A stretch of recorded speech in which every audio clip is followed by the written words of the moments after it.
Several Supreme Court justices testified before Congress today about the need for more security. They want to add cybersecurity. They've already got something like 8 or 9 security officers. And Amy Coney Barrett went on to explain her son opening the door to a wall of police after she had been swatted. Now, the interesting thing here, it wasn't just Coney Barrett, it's Kagan as well, talking about the death threats they are receiving for the rulings that they are creating or that they're issuing. And the funny thing is, somebody did a breakdown of Amy Coney Barrett's opinions before Dobbs and after, and you can see that after Dobbs, she goes full moderate. She was a conservative, this decision happens, and then she pulls far to the left. Why? After Dobbs, before Dobbs, there was a leak. Death threats, fences were put up. And we talked about this last week, the week before that. I would argue that her opinions are paradoxical. She's arguing against herself in some circumstances, and it seems like she is terrified to issue the rulings that need to be issued because of these death threats. And I'm going to be honest, I'm not trying to rag on the Supreme Court justice here. She said her child opened the front door of her house and saw a wall of cops in a swatting. She must have been terrified. She tells a story where she had to explain to her 12-year-old son what a bulletproof vest was, because apparently he's been so sheltered he's never played Fortnite or Call of Duty or any other video game like GTA and didn't know what a bulletproof vest was. Now, I don't believe her, but I will say this. If it is true that her kid didn't know what a bulletproof vest was, she has those kids very sheltered, so it must be very, very terrifying when people are trying to murder you and your colleagues. I can only suspect then, as we've already talked about on this show, that when her opinions start shifting and contradicting themselves, she's doing it because she's terrified the left will kill her. Now, the funny thing is, guys, it's riot season. Ain't no riots. Where they at? You can say that after USAID was shut down, the riots just stopped, which is kind of true and weird. But many are arguing it's because the left has found victories in other ways, notably with these death threats and with the attacks on ICE facilities. They are now, it is being reported by Daily Wire, ICE has been instructed they can no longer pull vehicles over, which is the principal method by which they are deporting these criminal illegal migrants. And of course, the death threats against a sitting Supreme Court justice, her opinions have markedly shifted to the left following the assassination attempt on Brett Kavanaugh. Some would argue the left might actually be winning. But we'll see. Trump's got a big announcement coming up on Thursday. He was asked about it. Nobody knows exactly what it is. The rumors are it's going to be an election fraud. And he said it's big news, possibly the biggest news, because if you don't have free and fair elections, you don't have a country. And so that's what he said when asked in the Oval Office. Some believe, I believe the reporting is, he's going to say that 2 Democrat senators are illegitimately elected. The question then is, if that's the case, what does he plan to do about it, if anything at all? We shall see. Before we get started, my friends, we got a great sponsor for you. It is Tax Network USA. Head over to tnusa.com/Tim. Do you owe back taxes or have unfiled tax returns? Have you filed every year, but you still keep owing? Did you retire and suddenly get hit with a tax bill you did not expect? However your tax issue started, the outcome is the same. Your balance is not going down, penalties are growing, interest compounds, and many of you are about to owe again for this upcoming tax year with no plan in place. Stop what you are doing and call Tax Network USA. The IRS is not waiting. They're enforcing collections through wage garnishments, bank levies, and property seizures, and they can even file for you without your consent. This is where Tax Network USA comes in. With over 15 years in the business, there hasn't been a tax case they haven't seen or resolved. They specialize in tax controversies and help taxpayers nationwide get back on track by resolving back taxes and unfiled returns once and for all. Whether you owe $10,000 or $10 million, their team has resolved over $1 billion in tax debt. They can do the same for you, but you got to call now. They're offering a free investigation call with the IRS, and after that, they will create a clear case plan. They'll put it in place to resolve your tax problem and get you back on track. This is about you using your legal rights to take control before the government sets the terms for you, so do not wait. Call 866-686-1535. That's 866-686-1535. Or visit tnusa.com/Tim. Don't forget to also join us at timcast.com to be the change that you want to see in the world. We can't do this without your support as members. And when you sign up, you get access to the Discord community where you can hang out with tens of thousands of like-minded individuals, share stories, work on projects, change the world. And 10 days from now, we have the grand opening members-only party at the Cass Brew location in Martinsburg, West Virginia. And it's first come, first serve for members. So if you want to come to that, you got to be a member. And there's not that many tickets, so I don't even know if we have any left, to be completely honest. It may already be gone. It's going to be a lot of fun. We got some comedy shows. We got some comedians coming. We're going to have great food, and we're going to play some Magic the Gathering. So again, sign up at timcast.com. But don't forget to also smash that like button, share the show with everyone you know, subscribe to this channel, and leave us a good review if you're listening on a podcast platform.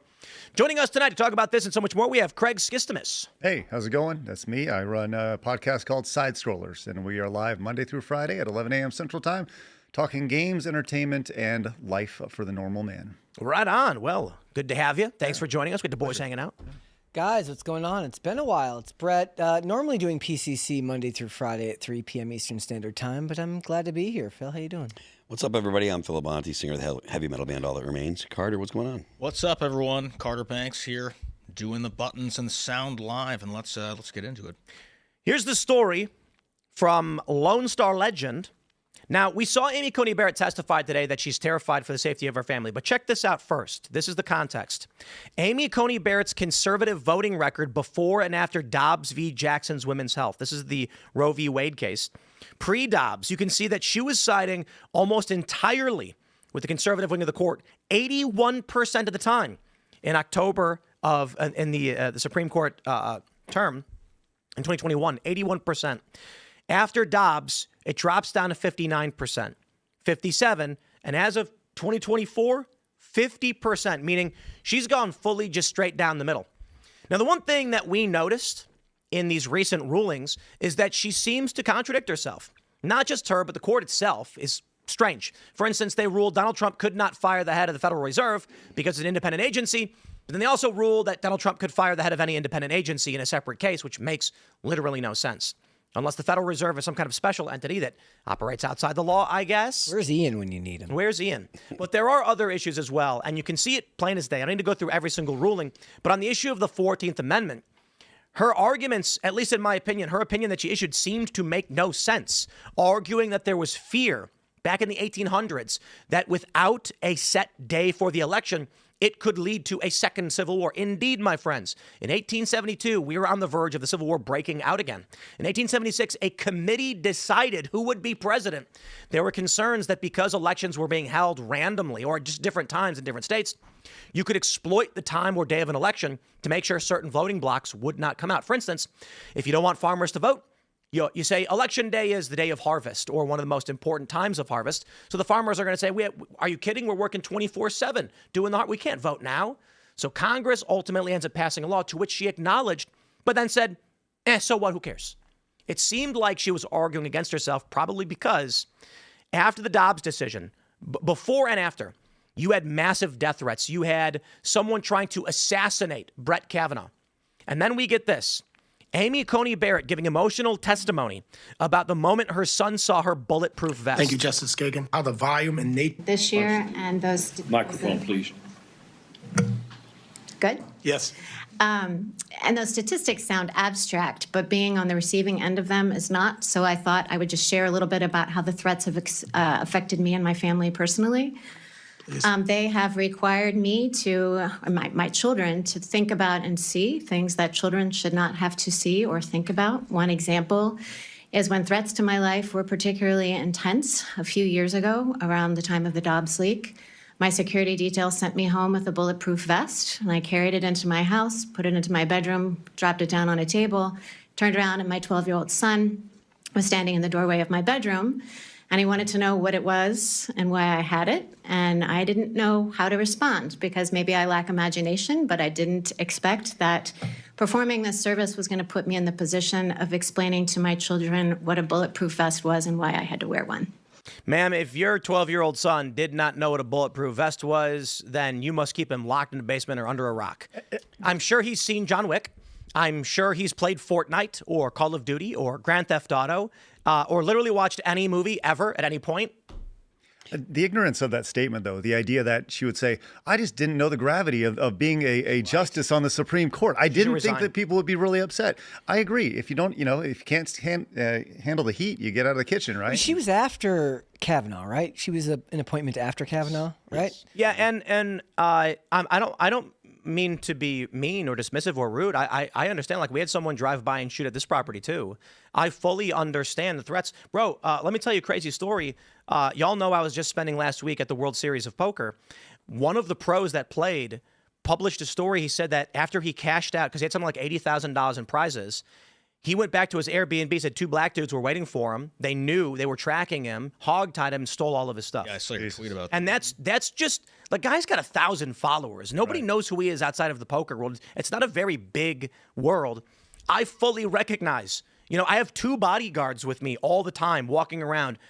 And I'm not going to explain the degree of security that they're, capable, but let's just say they are very capable individuals. And then I've also got my posse, because you got to have a posse, right? I'm half kidding. But the reason why celebrities walk around with big groups of people, it's not always just because they're rich and their friends cling to their asses. It's because my friends are also de facto security. We're a big group. We're not going to get screwed around with. I understand being in this line of work is dangerous.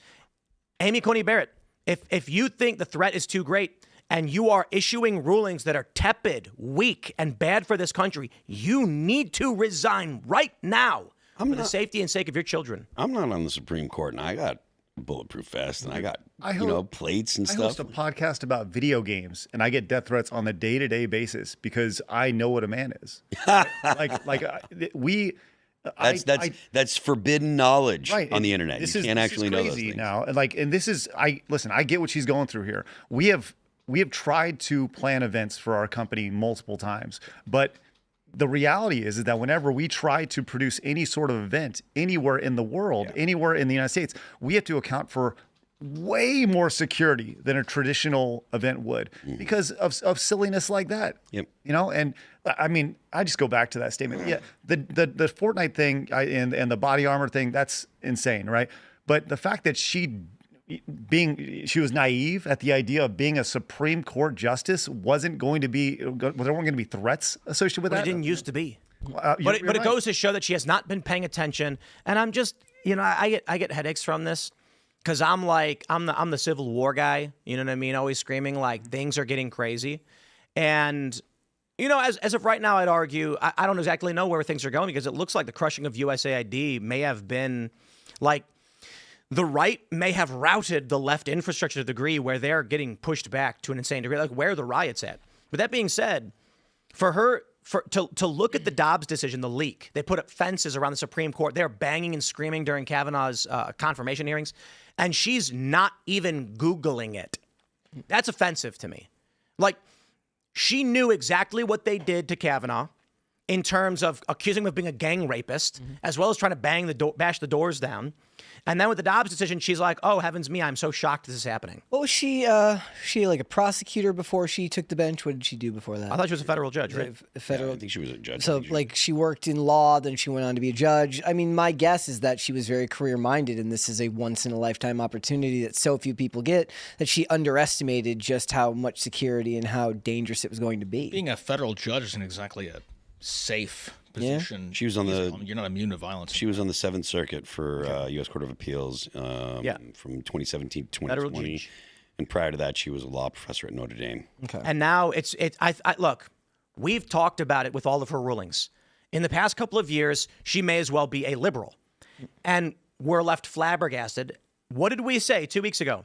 She got swatted in May and then issues these placid, moderate rulings with the most pathetic of opinions that she may as well have not even issued an opinion at all, and contradicts herself. And I'm like, clearly getting swatted has her shaken in her high heels. Yeah. Look, I'm not trying to be mean. If my child is not even that old, but I could not imagine your 12-year-old child opening the door to a wall of police, probably screaming, hands in the air, this kid freaking out. And we've heard stories. There was that one story, I think it was like Oklahoma or whatever, where a guy got swatted, opens his door with his gun in his hand, they shoot and kill him. Mm-hmm. Yeah. There was another story I saw where cops were responding to a domestic, and they're banging on the door, and they're at the wrong house.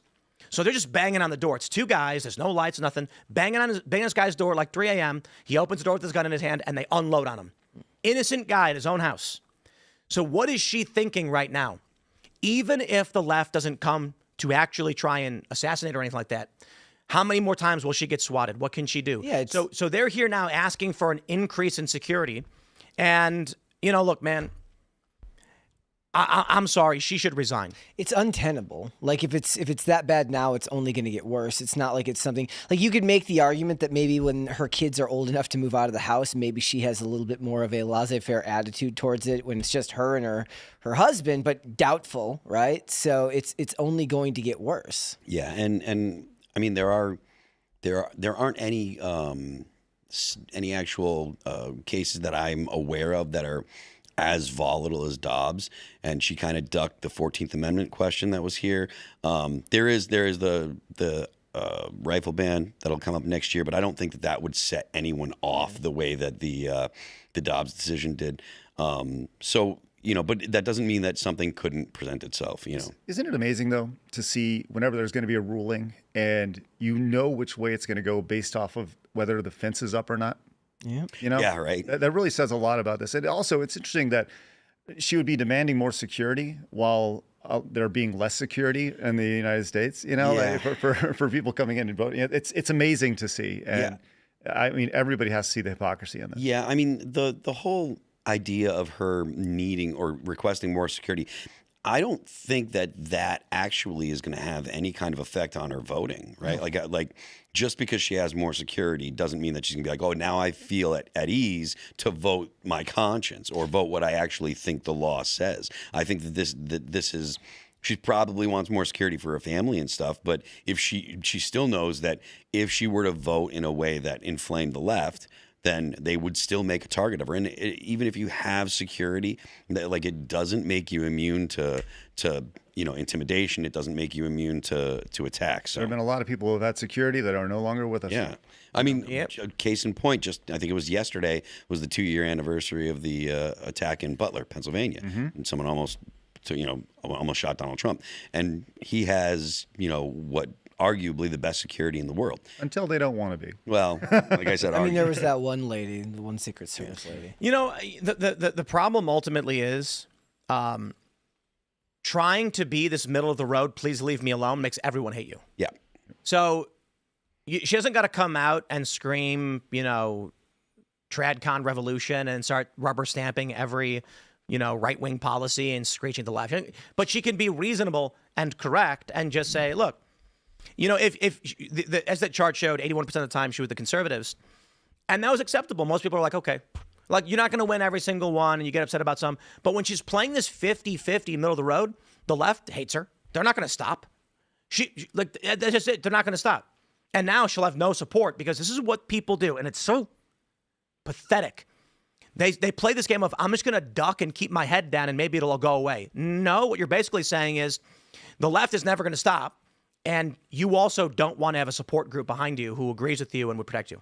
So, okay, you should resign. She should resign. But you know what? It's not going to happen. Nothing's going to happen. We're going to get these weak people. This is it. I said if Donald Trump doesn't do something about the elections and the corruption, he's Buchanan. But our whole government is full of Buchanans. We got like 89% Buchanans and very few Lincolns. Clarence Thomas is a Lincoln. He's a guy who's like, we're going to do what's got to get. And Alito as well. Trump, I would argue that the verdict's out on Trump. We'll see what he says Thursday. But I will respect his bringing in Bill Pulte. So he's doing more than nothing. And getting rid of USAID was a nuclear bomb in this culture war. So I got to give him that. Do you think that's why there have been no riots? Do you yeah, actually, yeah, I do. Soros is busy right now. It's not about Soros. It's that USAID was funneling money. Where was all this money coming from? I would not be surprised. Look, it's just kind of weird that USAID goes tits up and now there's no riots for the first time in 20 years? I just feel I've been involved in protests going back to 2006 with with W. Bush. Every single summer there were protests. Now there's just none? What happened? Is there a story this summer specifically that you felt was really going to lead to riots that didn't? Is it the stuff with ICE mostly? Just the guy that got killed yesterday? Well, we've had more than one, multiple, and we got these little bitty protests. Where's the national rising up? And people are like, it's too hot out. It's not hot in Los Angeles. It's 69 degrees.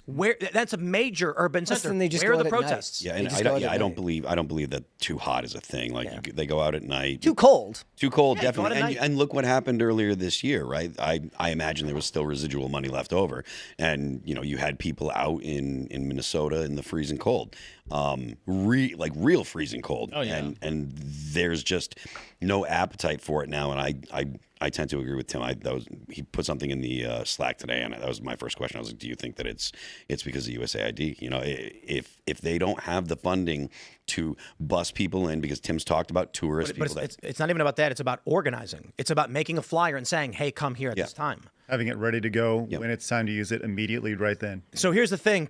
I've heard for decades where they're like Soros-funded protesters, and these protesters don't get paid.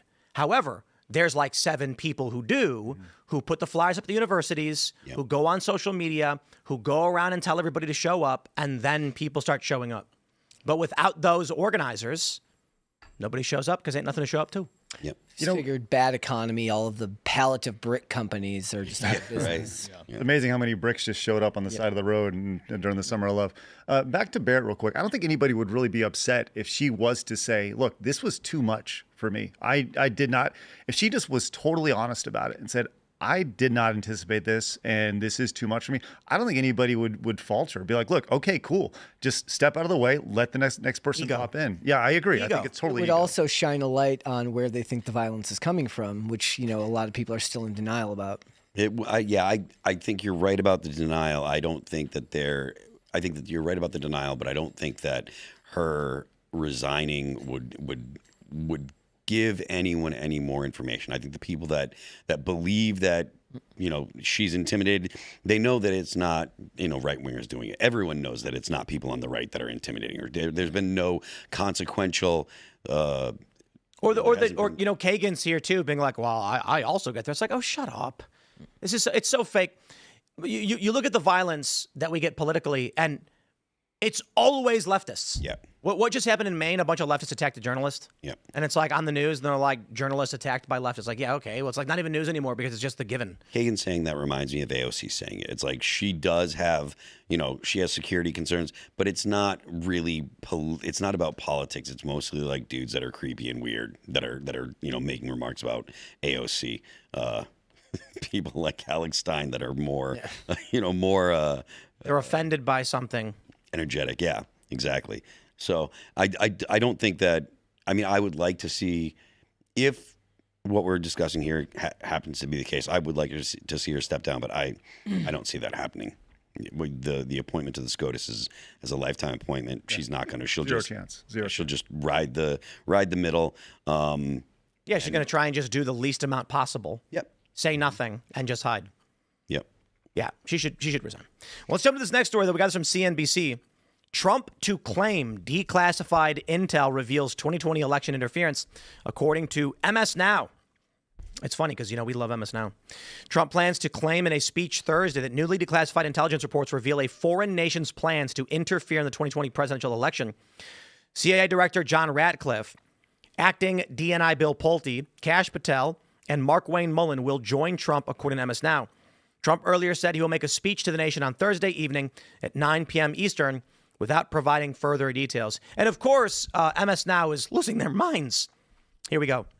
Trump officials sought ways to sidestep election agency before firings. Oh boy, here it comes. MS Now. Trump election task force to begin releasing classified intel documents. The election that never ends inside Trump world's endless relitigating of 2020. And FBI analysts fired after refusing to join Georgia 2020 election probe. The rumors that we're hearing is that he's going to claim Ossoff and Warnock are illegitimate senators. If that's the case, if Trump is going to claim at all that our elections have been illegitimate, what's he going to do about it? Yeah, is he going to suspend the midterms? Is he going to issue an executive order on elections, which will get tossed out of the courts in 2 seconds? What? I think, honestly, he's going to go on TV. He's going to say it's really bad for our country. Our elections are fraud. Thank you, goodbye, and nothing happens. I agree. Which just makes people more angry because it's like you can identify the problem, but you can't do anything about it. What do you want me to do with that?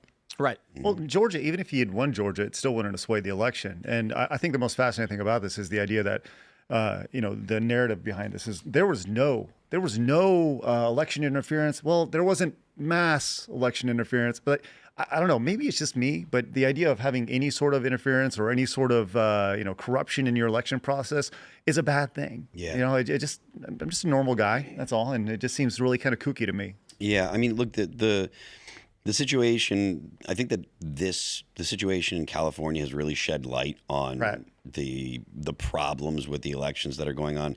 And the fact that technically in California, I think the only thing that was actually illegal that they found was people paying homeless people to vote. Now, I mean, there's plenty of homeless people in California that you can give a buck or two to have them vote. But this kind of thing now has become more something that more people are aware of, I think, and actually are concerned with. And hopefully, the evidence that Donald Trump says that he has, hopefully he can actually produce something that is compelling to the American people. And then, I mean, I say that people will demand it, but I mean, 80% of the American people want the SAVE Act, and Congress won't do anything about it. So it does really, I totally understand where you come from. It does feel like, well, I guess we can't do anything about it, you know? Best you can have is daylight savings time. Yeah.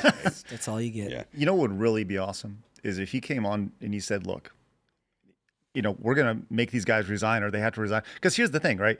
They're just the faces of this, right? They didn't, you know, unless there was some sort of direct line to them saying, hey, we're going to, cause this fraudulent activity or whatever, right?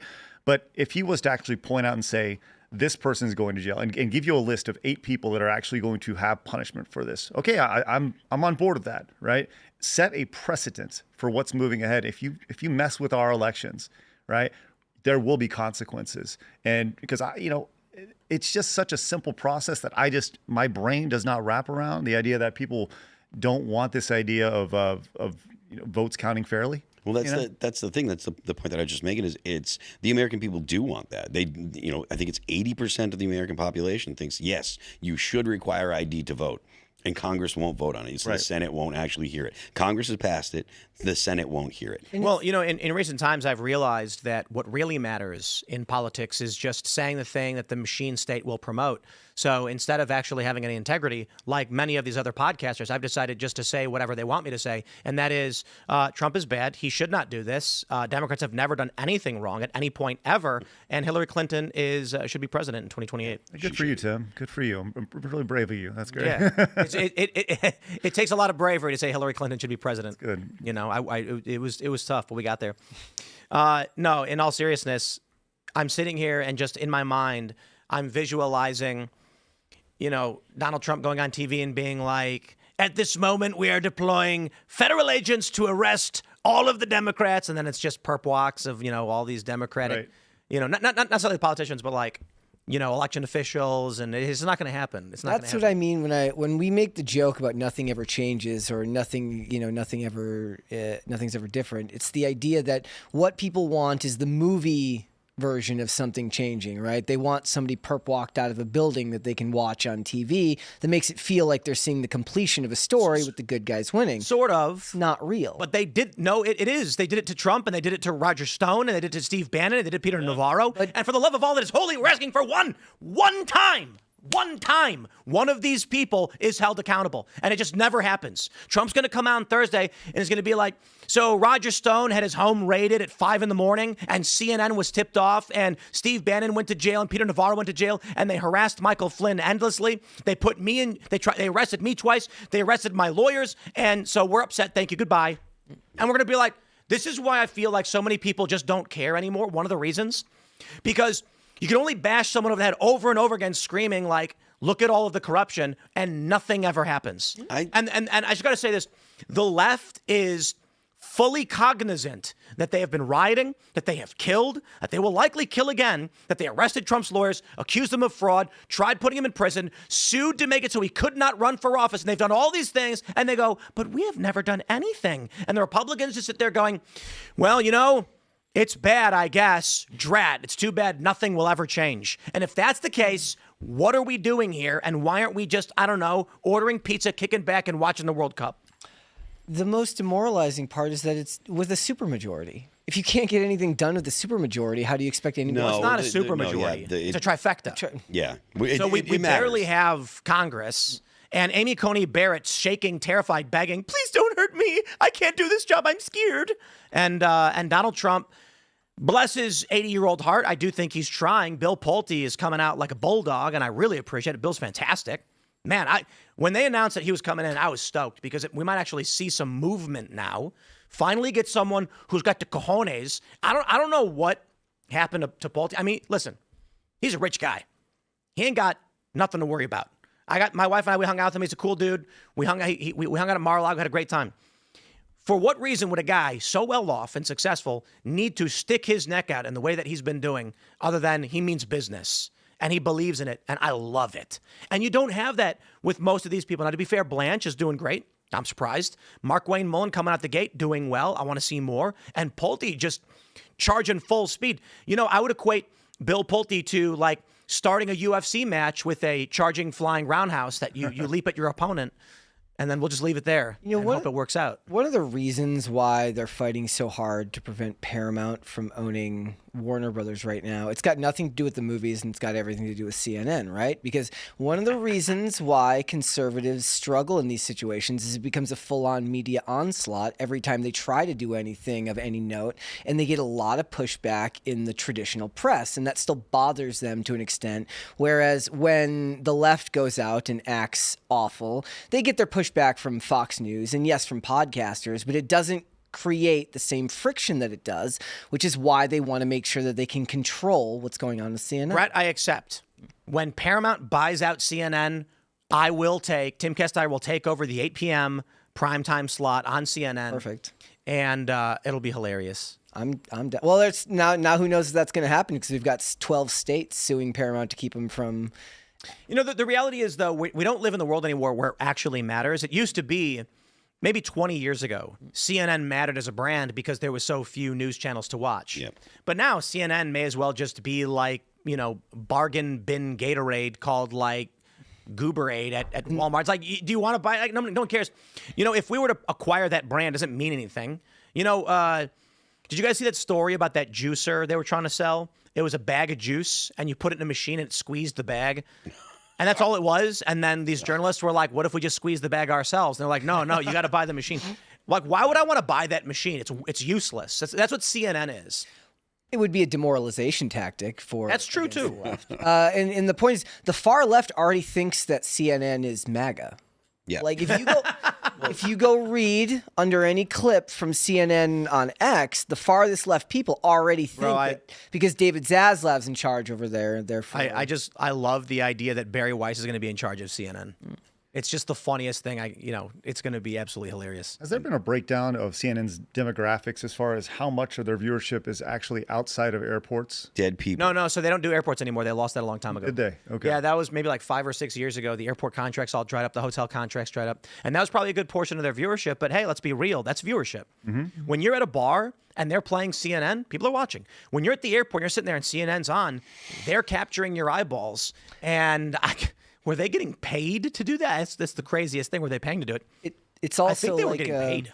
It's also a form of cultural, like it creates a sense of cultural importance around the Ubiquity. brand. Yeah, exactly. Like it doesn't, like, even if nobody's watching, it's like if you go watch movies and they try to show like a traditional network or a traditional show rather than creating their own fake one, they use CNN if it's supposed to frame a story a certain way. I accept, Brett. When Paramount acquires CNN, Timcast IRL we accept, Paramount, take over the 8 p.m. CNN slot for which you can air it in airports all across the country. And then we will be the ubiquitous news program where we get to say what we want. And Ian will drop the F-bomb in like the first 20 minutes of the show. Yeah, but over there, they'll have the delay. They'll be able to prevent it. Could you imagine the meltdown, though, what happened if Ian were in airports? It would be terrible. It would be crazy. No, but here's the reality. Most people, left or right, would just be like, oh, cool.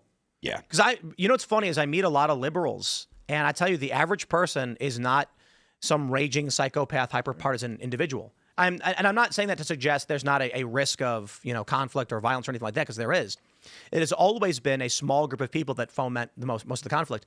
But I got to tell you, especially playing, in Vegas and going to all these places, I would say that 90% of the people come up to me. They're like, I'm a big fan. I watch you all the time. The weirdest was when they were like, I'm a huge fan of you. I watch you on TikTok all the time. And I'm like, I'm not on TikTok. And he goes, no, just people post your clips all the time.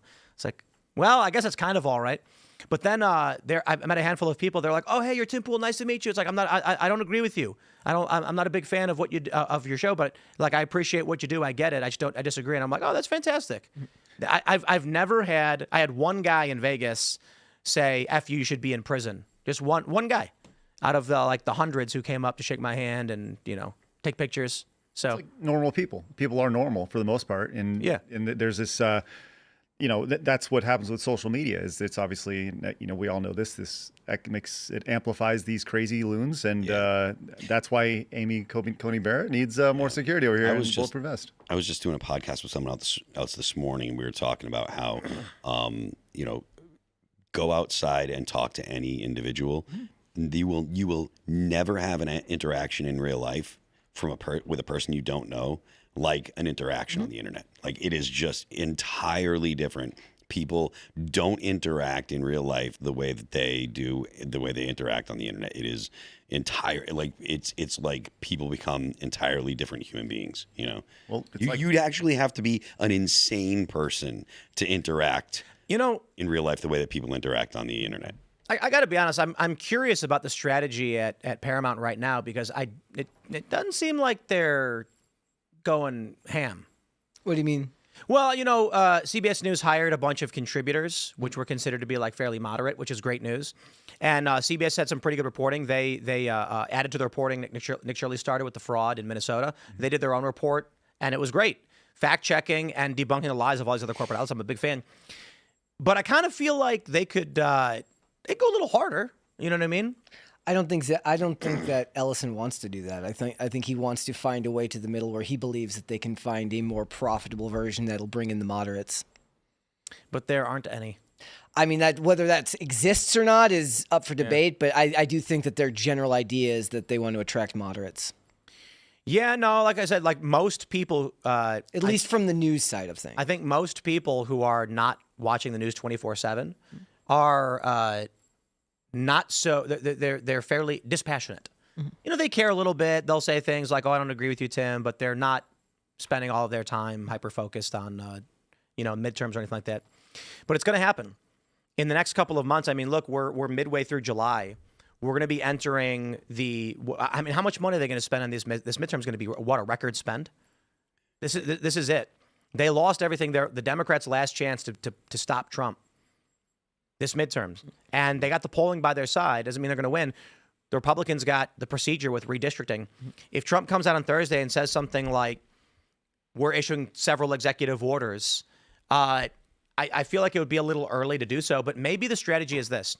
If Trump came out in October and said, executive order, stop, right? Well, what's going to happen is they've already got the mail-in votes. They're printed up, ready to go. They will file it. They'll file it at a federal court, get an injunction, and do it anyway. If Trump moves now, theoretically, he could force them to stop the creation of universal votes or implementation of these systems or hiring of individuals, which could jam them up and create a delay by which they may not be ready by October.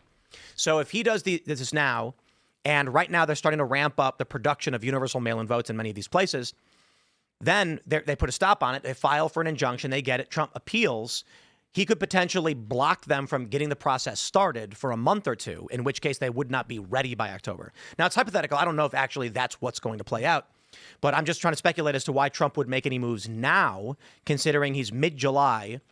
I would argue that the strategy then is probably let's jam up the starting process for the universal mail-in voting system and not do it too late to where you could lose the injunction and the machine is already built. Yeah, I think that he's probably getting a jump on the fall anyways. That's and maybe it's going to be an onslaught. Maybe he does in October as well. Maybe he does a bunch now, jams them up, starts a bunch of lawsuits, and then come October issues a bunch more. Mm-hmm.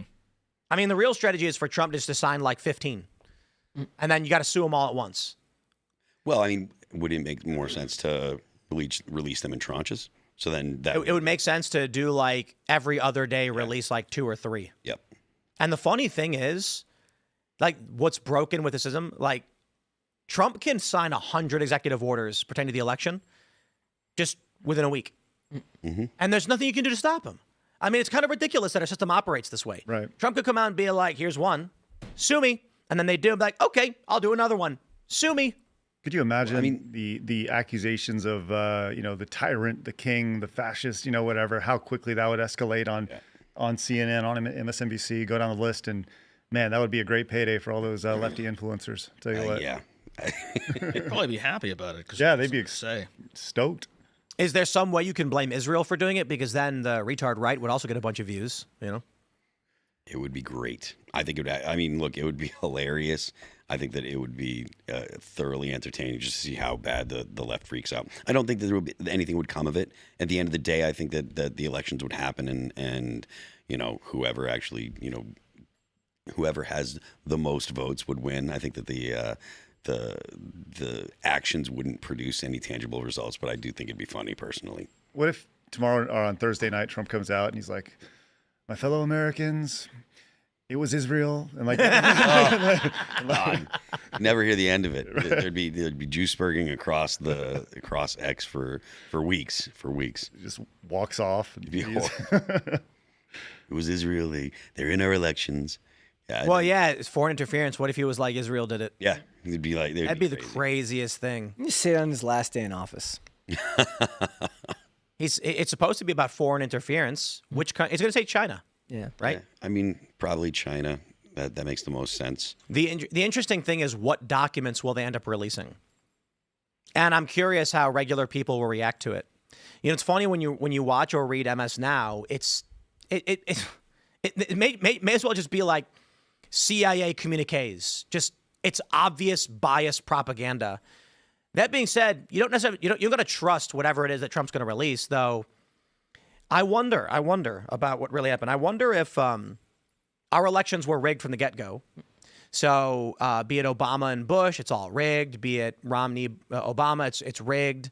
And then Trump came in, and Trump was not supposed to win. Trump and Bernie were the insurgents. And it was supposed to be some flaccid Republican versus Hillary Clinton. Hillary wins. Trump wins, jams everything up. I wonder if Russia actually did interfere. And I'll say it like this. The narrative they put out about Russian interference came with nothing. There was nothing there. They never had any evidence. They never came out with anything. However, the conspiracy theorist in me is like, what if Russia really did interfere, but they just stopped the rigging? That is, the machine was rigged from the get-go, and it was meant to be that the American people don't really choose who the president's going to be. And there's a deep state that exists beyond administrations. Russia then does something that blocks the standard rigging. Hillary Clinton was supposed to win, but because of Putin, she doesn't. Trump accidentally wins. And it wasn't that he coordinated with Russia, but that Russia attacked our machine. And the reason why the Democrats were screaming Russia did it was because Russia did, but they couldn't actually release the evidence because the evidence would prove they've been rigging our elections for decades. That'd be hilarious. Yeah. I'm saying all that hypothetically. That would have made a great movie like Wag the Dog back in the day. Right. Yep. Make a great movie now. Let's make it. Doesn't There you The accidental president. Yeah. And then it turns out like the Democrats and Republicans have been rigging the elections. There's no actual democracy in this country. It's a controlled state. And then a foreign adversary throws a wrench in the works. Trump becomes cheated. president. Trump doesn't know there's this machine and thinks he genuinely wins. And then they try to stop him. He gets super angry. And then they, take the election back. Then come 2024, Trump wins. And he's like, we're going to crush him. So he shuts down USAID. Careful what you wish for. Yeah, kind of movie. That would be Like, worth. it's like, oh, that would be worth making just for the scene when Trump finds out that he wins. Like whoever. Like, Well, don't you know the reporting from 2016? Yeah, he had no idea. When he won, he was like, what? They were Yeah. like, you won? He's like, I did? Yeah. Like he was genuinely shocked. Michael Moore argued that Trump only ran for president because what was it like Gwen Stefani got a better pay package with NBC or something? I mean, it's the stupidest thing I've ever heard because Trump had registered MAGA in 2012. He was clearly planning on running for office. There is a legitimate argument that Trump was running for office thinking it was a long shot bid, but it was gonna boost his Q rating. The funnier version of that is the idea that somewhere in America, Hillary Clinton is actually really popular. Like in this version of it, like if the idea here is that they stop the cheating, I want to find out later that Hillary Clinton's actually really popular. No, she was cheating. The argument is she could never legitimately win. This is actually a conspiracy theory, by the way, because I've had people pitch me this, that Russia turned off the rigging machine, and this was the real result. Hillary barely got any votes, and then Trump ended up winning. Not that I really believe it, but it'll be interesting to see what Trump says on Thursday. What if it's like a total curveball, and he's like, Papua New Guinea has been interfering in our elections for decades. Iceland, Greenland, something like that. Right? So it's Nook. Trump, I didn't realize this, but Trump registered MAGA in 2012, you said? Yeah. The White House Correspondents' Dinner when Barack Obama was clowning was April 30th, 2011. Yep. So the year before, I still firmly believe that it was because of Barack Obama that like the best thing Barack Obama did was give us Donald Trump. I love the idea that this all, like Donald Trump's presidency, everything goes back to Gwen Stefani. I love that idea. Oh, yeah, it was Fahrenheit 11/9. Michael Moore did that documentary that nobody went to see, and it was supposed to be about how like Trump is bad. Michael Moore's never going to live it down because he gave that speech in 2016 where he said Trump's going to save the day and everyone loves him. And that speech went super viral. You know what I love is that Michael Moore did this speech about, he was like, Donald Trump went to the auto manufacturers and said, if you move manufacturing overseas, I will charge you a 30% tariff.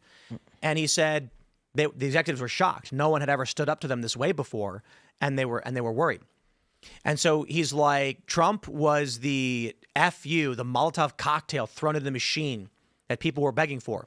And he's like, so they'll vote for them, and they'll be happy for a week, maybe a month, but then they'll come to regret it. And the funny thing is they never did. Right. Literally never did. Some people in 24, don't get me wrong, libertarians that voted for him did. But what people started doing is the speech was meant to be, here's how Trump conned you, and now he'll betray you. But they cut off the back end, and then they took only the beginning where he's like, he was the Molotov cocktail thrown into the machine, and they put that epic music. You know the one I'm talking about? Where it's like, ba, ba, dur, dur, and it's like violin. And it's all epic, and Michael Moore is like, Donald Trump will be the human Molotov cocktail, the FU to the system. And everyone's cheering, and then they stop. So you never hear the criticism. And then everyone thought Michael Moore genuinely was just praising Trump. So he's one of the first victims of like lie by structure and by cutting off a clip. One of the first? I mean, I don't know, maybe. It's around that era, isn't it? It's pretty wild. Clipping. Yeah, you know, with AI video being so perfect nowadays, bro, 2028 is going to be the craziest thing. We're going to get video, like indistinguishable video of J.D. Vance like saving a bag of puppies from a fire.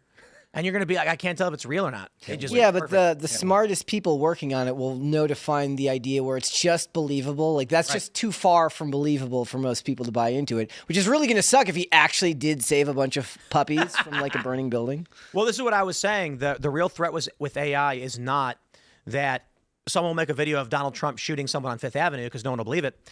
It's like the very fine people hoax. When that happened, Trump said, there were very fine people on both sides, and I'm not talking about the neo-Nazis and white supremacists because they should be condemned totally. And the example I give is someone will take a video like that and they'll change it so that Donald Trump says, and I'm not talking about the neo-Nazis and white nationalists because some should be condemned totally. They'll change they to some. And then what happens is no one will be able to remember exactly what Trump said because you're going to have someone who's like, I was there. He said some. Then liberals are going to be like, yo, he didn't say that all the Nazis were good people. He was saying some of them were. And it'll be just enough to where you will never debunk the lie again. And we're there now. So how do you get ahead of that, right? I would, if you're... Can't. Well, Post-truth society doesn't matter anymore. It's post-truth. Yes. It's just... We're already there. I watched the video of Mitch McConnell breakdancing today. Yes. That proves it. He's alive. Now, obviously, that's over the top. But if someone made an AI video that was very simple, where he just said, thanks for coming, and that was all it was, people would believe it. Mm-hmm. If you made it real simple, take that photo of Mitch McConnell, and then what you do is you animate it so that he's looking at his wife as she says something. Or it's probably easier to do AI of him because we all have his voice recorded. But he can say, I'm getting better and thank you for your concern. Then what you do is you film the screen on your phone. So now you're getting that broken resolution that makes it hard to tell when it's AI. People are going to believe it. I mean, right now AI video is not perfect. C-Dance is incredibly good. But there's a lot of AI videos and you're like, you can still kind of tell. A year from now, I don't think that'll be the case. No. And then once we get Neuralink, I don't think anything's going to matter at that point. All I know is that right now I'm literally making a video of you saving a lot of puppies via AI because I just think it's funny. That's not an AI video. I actually did. Just Google search it. Yeah, it'll be live. Two full burlap sacks of baby puppies. Oh. Running through a burning building. Jumping over barrels, too. Yeah. And didn't even singe got a hammer and hit a gorilla with it. Didn't even singe his hair. That's right. No, but your point about AI, the AI video stuff, people still like think that they can figure it out and they're like, oh, I can tell. I think that maybe 50% of the people out there can actually figure it out. And the audio is a bigger concern anyways. Like if you look at any video that that they post when they're getting the clips from like what's his name? Whenever they do the undercover videos where they're like exposing journalists, James O'Keefe or anything like that, all you need is a low resolution video and then a copy of someone's voice and you can pretty much change anything they're saying. Yeah. Oh, it's going to be wild because you can already do it live where with like live filters. What's going to stop someone from doing a filter of me or Phil or somebody, and then they're sitting in their room on their phone, and the filter makes it you? Yeah. Because you've already seen these videos, right? Actually, it already exists. Yeah. Have you seen the videos where you can use AI replacement? Mm-hmm. Sure. Oh, these videos are nuts. I watch a dude make himself Homer Simpson. It's like it'll be a guy on Instagram, and he's like, "Are you wondering how to do AI replacement?" And then he talks like this, and it's Homer Simpson. And you're like, whoa. I mean, if I understand correctly, there are already dudes in India that are selling their OnlyFans, and they're actually dudes in India. Oh, did you see the one where it was like a 5'4" scrawny bald Indian guy, and he's doing like a string dance like this with his hips, and then he winks and turns into like a hot anime waifu, and he was doing it to make the point about who you're really buying your sex content from. Well, so I work with a lot of VTubers on a day-to-day basis with our show, and that's kind of the running gag is that it's a lot of the VTubers. People say they're like 40-year-old dudes, right? Like me, but. And you never know with voice changers and stuff. Yeah. Ours are great, but ours are awesome. But it's you never know. You truly never know with technology. And I can tell, but who can't tell is the people who aren't perpetually online on the internet constantly, especially my kids. Yep. My God, they have no idea what's real and what's not. Normal. I mean, honestly, if you're dealing with young kids, obviously it's easier to fool them. But like even normal people that aren't on their phone constantly, right? If you've got a normal job that's not using a computer all day long, it's very easy for those people to get taken. I mean, look how many people fall for phishing emails still in this day and age. They still fall for phishing emails. That's so wild. Because you can update your computer, you can't update humans. So that's why, even two-factor is not good enough. One of the techniques that they'll do is when they create a shell website that asks for your password, when you type in your information, it'll then intercept and go to the website, and then the two-factor pops up as well, and then you put it in, and then it goes to them, and they put it in. Yeah, nothing you can do. It's crazy. The other crazy thing is that this works with. You don't need to spoof the person you're targeting. You can spoof their ISP. So you can go after. It's harder to go after big companies, but one of the biggest problems we've had is that phone carriers are remarkably dumb. And people have called like AT&T and just said, "Hey, my name's Phil Labonte, and I'm trying to get I'm trying to log in." And they go, "Okay," and they log them in. And then all of a sudden, you got access to all their private stuff. And then you get their emails, and then there you go.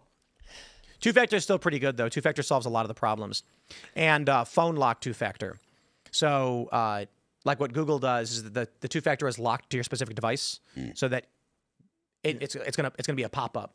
So if someone actually spearfishes you, then they won't be able to actually log in without your physical. Did you hear about that? This happened like 3 or 4 weeks ago. Like the AI bots talked to each other and hacked up. Well, somebody used the AI chatbot on Meta or Instagram and like got a bunch of accounts. I think Barack Obama's X account or his Instagram account was hacked. Hilarious. But two-factor authentication actually saved. I mean, these are people that didn't have that activated, so it at least stopped that from happening. But they couldn't get their accounts back because they're still talking to an AI thing. And they're like, nothing we could do. Yeah, that's the crazy thing about Facebook, bro. The feature's going to suck so much. Did you guys see that? You know what we should do? Let's talk about this. Let me pull this up. It's always a nice, ominous transition where, man, the future's going to suck so much. Yeah, have you guys, let's pull this story. That's from Eyewitness ABC. More flock cameras are getting cut down across Houston day after residents expressed concern. I don't know if they have any photos, but this video has gone viral of a guy using a reciprocating saw and slicing through. Let's see if we can find some photos. Oh, look at that. We got video right here. Let's pull this up. Look at that. They got no audios. Here we go. Look at that. Growing distaste for flock cameras is manifesting in Harris County 2 ways. Through public means. Having flock in Harris County makes us less safe. It puts all our county's residents live. I'm pro flock camera now. I saw his shirt. I'm pro AI, pro flock camera. I don't trust them. That shirt? That's it. DSA Anything DSA endorses, I will be against. Anything that they come out against, denounce, I will support. That's it. He has DSA posture. He has DSA posture. I'm kidding, by the way. But the crazy thing is, you've seen these stories where innocent people are getting arrested because flock cameras are wrongly flagging them. There was a guy driving his car, and the flock camera entered the wrong license plate number because it couldn't read it. He had dealer temporary plates, and it removed 2 of the digits because it couldn't read them. So the cops get this car flagged as stolen, and they pull him over, and he's like, what? There was a woman who got arrested because a flock camera identified her vehicle outside of a porch piracy, and she had proof. Here's what gets scary. She had proof she did not steal it on camera, and the cop, she goes, I'll show you the video. He goes, I don't care. It's not my job. Yeah. But it's true. It's not the cop's job. The cop gets told by the office, go issue the summons for the infraction. He doesn't review evidence, so he doesn't care. The machine said, arrest this woman, and he said, you got it. And even though she could prove she had nothing, like, that cop should be able to be like, I ain't arresting you, lady. He went, I don't care. There was another lady who got arrested and sent, it was like, what was it? She went to jail for 4 months because an AI camera, a facial recognition, wrongly flagged her as the perpetrator. It was like South Dakota, and she did not live there and had never been there. And she gets this warrant. They come to her house, arrest her, and drive her all the way to like South Dakota, where she's held for 4 months. And finally, her lawyer's like, this is not the person. This is insane. And she lost her house. She lost her pets. She lost her job. She lost everything. Yeah. That's insane. Well, the Flock CEO has come out saying all the people who are chopping them down are like Antifa. He's not wrong. I mean, look, but it's true. Yeah. But like, am I going to defend Flock? No, but I'm not going to defend the DSA either. I mean, look, the fact that the left is so strongly against AI data centers and just AI in general, it really is kind of counter to what they've been saying they want forever, right? Like, you don't get the superabundance that capitalism is supposed to create. Like Marx said, that capitalism was going to become so good that it was going to create superabundance, and then we would move to a socialist society. We wouldn't need money because there'd be everybody would have enough for everybody. There would be enough for everybody. Basically, describing the kind of the abundance ideology that a lot of people in the AI industry are known for, and the DSA is totally against it because they say, oh, well, it's going to put people out of work. Well, first of all, I think they're wrong. I don't agree with that. But that doesn't change the fact that if you actually want to have a post-capitalist, post-money society, the things that people need have to be produced somehow. But I think that this actually just points to a flaw. Well, not a flaw, but the deception in the left's kind of narrative. Really what they want is power. They don't want AI. They want to control the AI. They want to have the AI for themselves or be able to make sure that the AI is producing the correct narrative and they're in control of it. So wouldn't that throw cold water on the idea that they want to get rid of the data centers? So don't they want if they want to control the AI, doesn't it have to actually have the data centers? Well, they don't have control of it now because it's the handful of big companies or whatever. And Bernie Sanders is trying to get actually the DSA specifically says that. Well, actually, no, I'm not sure. I don't know if it was Jacobin magazine that was making the argument or if it was DSA, but I think it might have been Jacobin. They were saying, look, we should expropriate these AI companies. We should just nationalize them, make them, we take over them so that way we control them. Then we use eminent domain and steal your property and build the data centers. Yeah, of course. I mean, they don't believe that there should be private property at all. So this is right in line with what they say. Also, them complaining about people being put out of work is ironic. And, it is because none of that. I'm anti-AI, but my view is that we need to keep one hand on the steering wheel. And what I mean by that is I think AI is going to cause a lot of short-term problems. But at the same time, I've been thinking about the issues that we face, and we've talked a lot about the AI apocalypse, what it's going to do in terms of white-collar jobs, how it's going to be like the Industrial Revolution 10X. That all feels inevitable. And so the question I've been asking myself is like, what do we actually do? Because I don't want to sit here and just complain about it. So I think the reality is that we need to keep one hand on the steering wheel. Did you watch Captain America Civil War recently? No, I didn't. Watched it the other day. It's a great movie. Natasha uses that expression. Keeping one hand on the steering wheel? Yeah. Oh, right. But it's true, though. However, in that regard, I disagree. They were basically force everybody to sign these accords and work under the United States government. They could have all just said no. Well, this goes back to, I mean, the whole thing with AI and Elon Musk, where he talks about the universal high income, and by 2030, there's going to be AI surgeons who are better than real surgeons, and then by 2040, he thinks everyone's going to have this universal high income, and everyone's going to not have to worry about retirement because it's all going to be good and la di da. I mean, just last week there was the first gallbladder removed by robots using the tools that surgeons usually use. I think it was an animal, something like that, but they removed a gallbladder. That kind of surgery and stuff, that's coming in the next, I mean, honestly, I think that it's probably going to be within the next 18 months and maybe an additional year for FDA approval and stuff like that. But it's going to be very soon where people are going to start saying, okay, robots have a, 1 in a million error rate. And every single time this procedure is done, that information goes to all the robots that are doing these procedures. So when you ask a heart surgeon, how many times have you done this procedure? And he's like, oh, I've done 75 of them. And then you look at how many times it's been done by a robot and shared with all the robots, and it's like 432,000. Which one are you going to go with? People are going to make that decision real quick. They're going to be like, I'm going to go with the robot that's done it 432,000 times. Yeah. Robots don't get tired. Robots don't have emotion. Yep. Robots. Yeah, that's the problem, though. They don't have emotion. And they never stop ever until you're dead. No, I don't want to live under Chinese communist authority.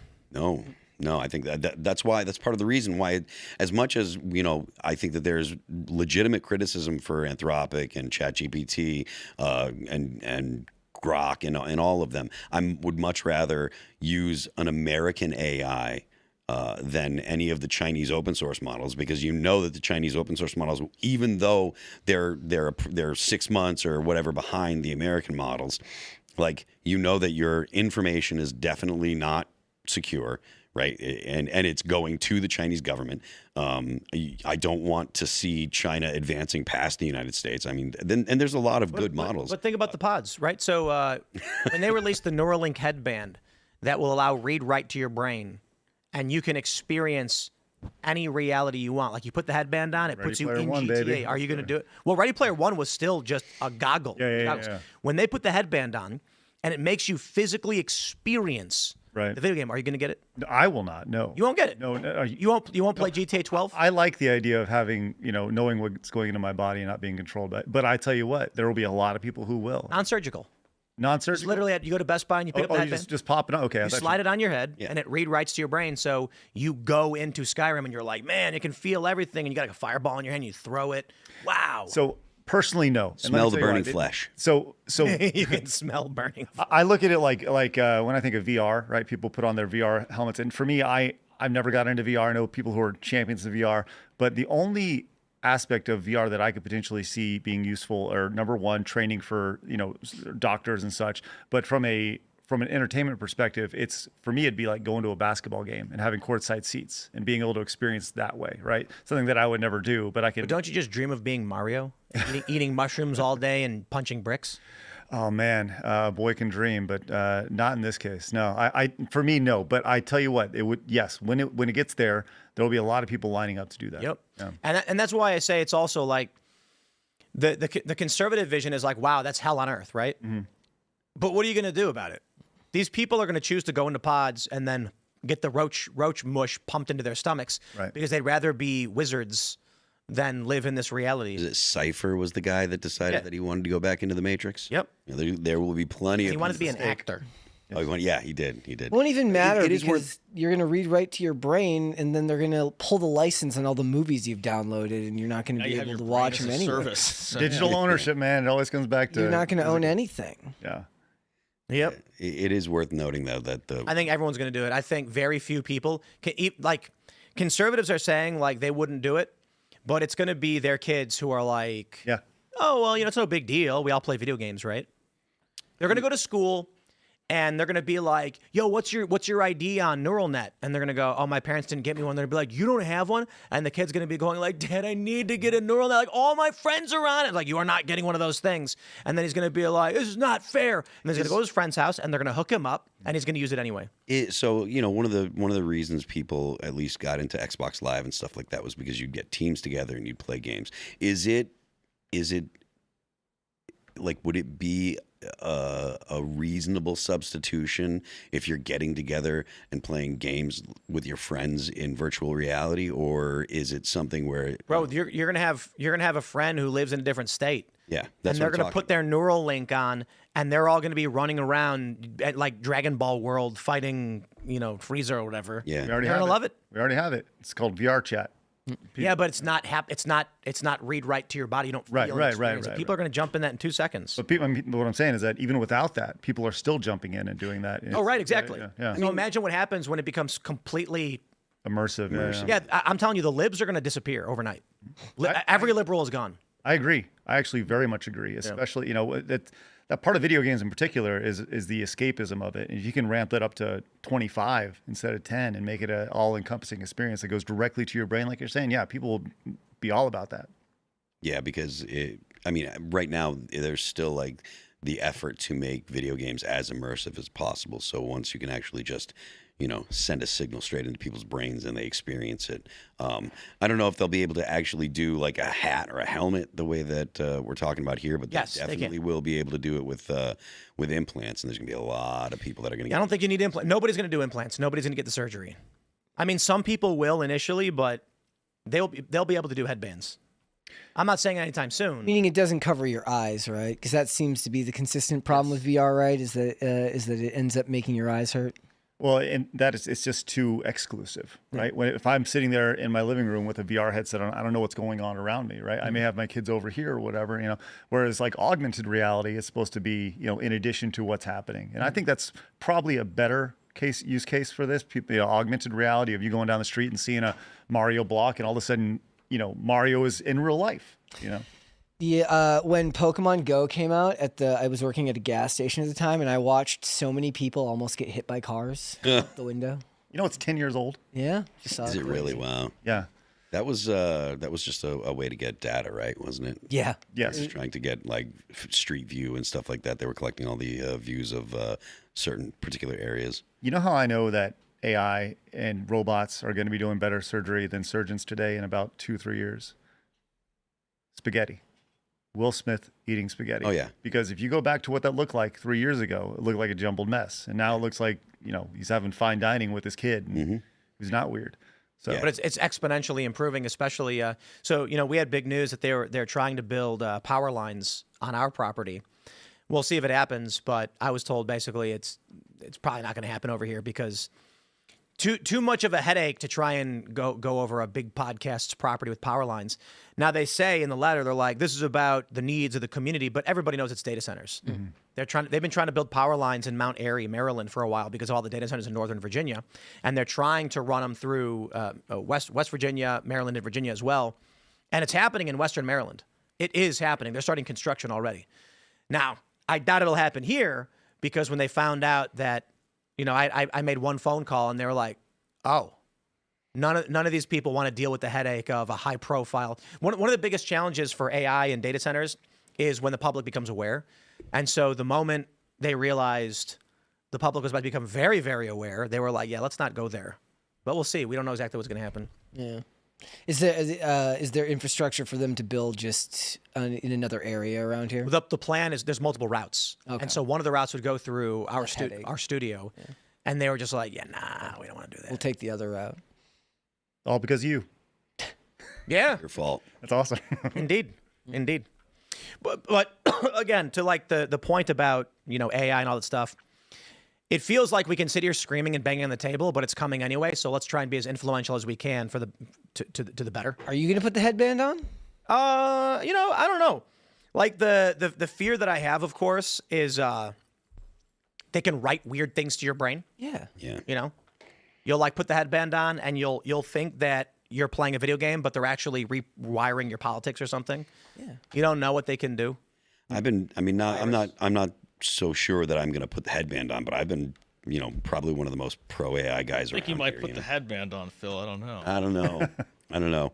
But I've been one of the most vocally pro AI guys around here, right? Like, I've got an OpenClaw agent that I use still regularly, and it's incredibly helpful, and it's worth the money, in my opinion. It is still a little on the expensive side, but it does make just doing searches for even basic stuff, I tend to go to the agent more than I go to like Google or whatever, because I can specifically ask for context, and it'll even ask me questions like, hey, what are you looking for specifically and stuff like that. So we use AI frequently as well. I mean, I use it all the time as utility, and it's to see how much it's grown and so quickly. It's not getting better by the month. It's getting better by the hour. It's insane how much it's. Yeah, music is over and books are over.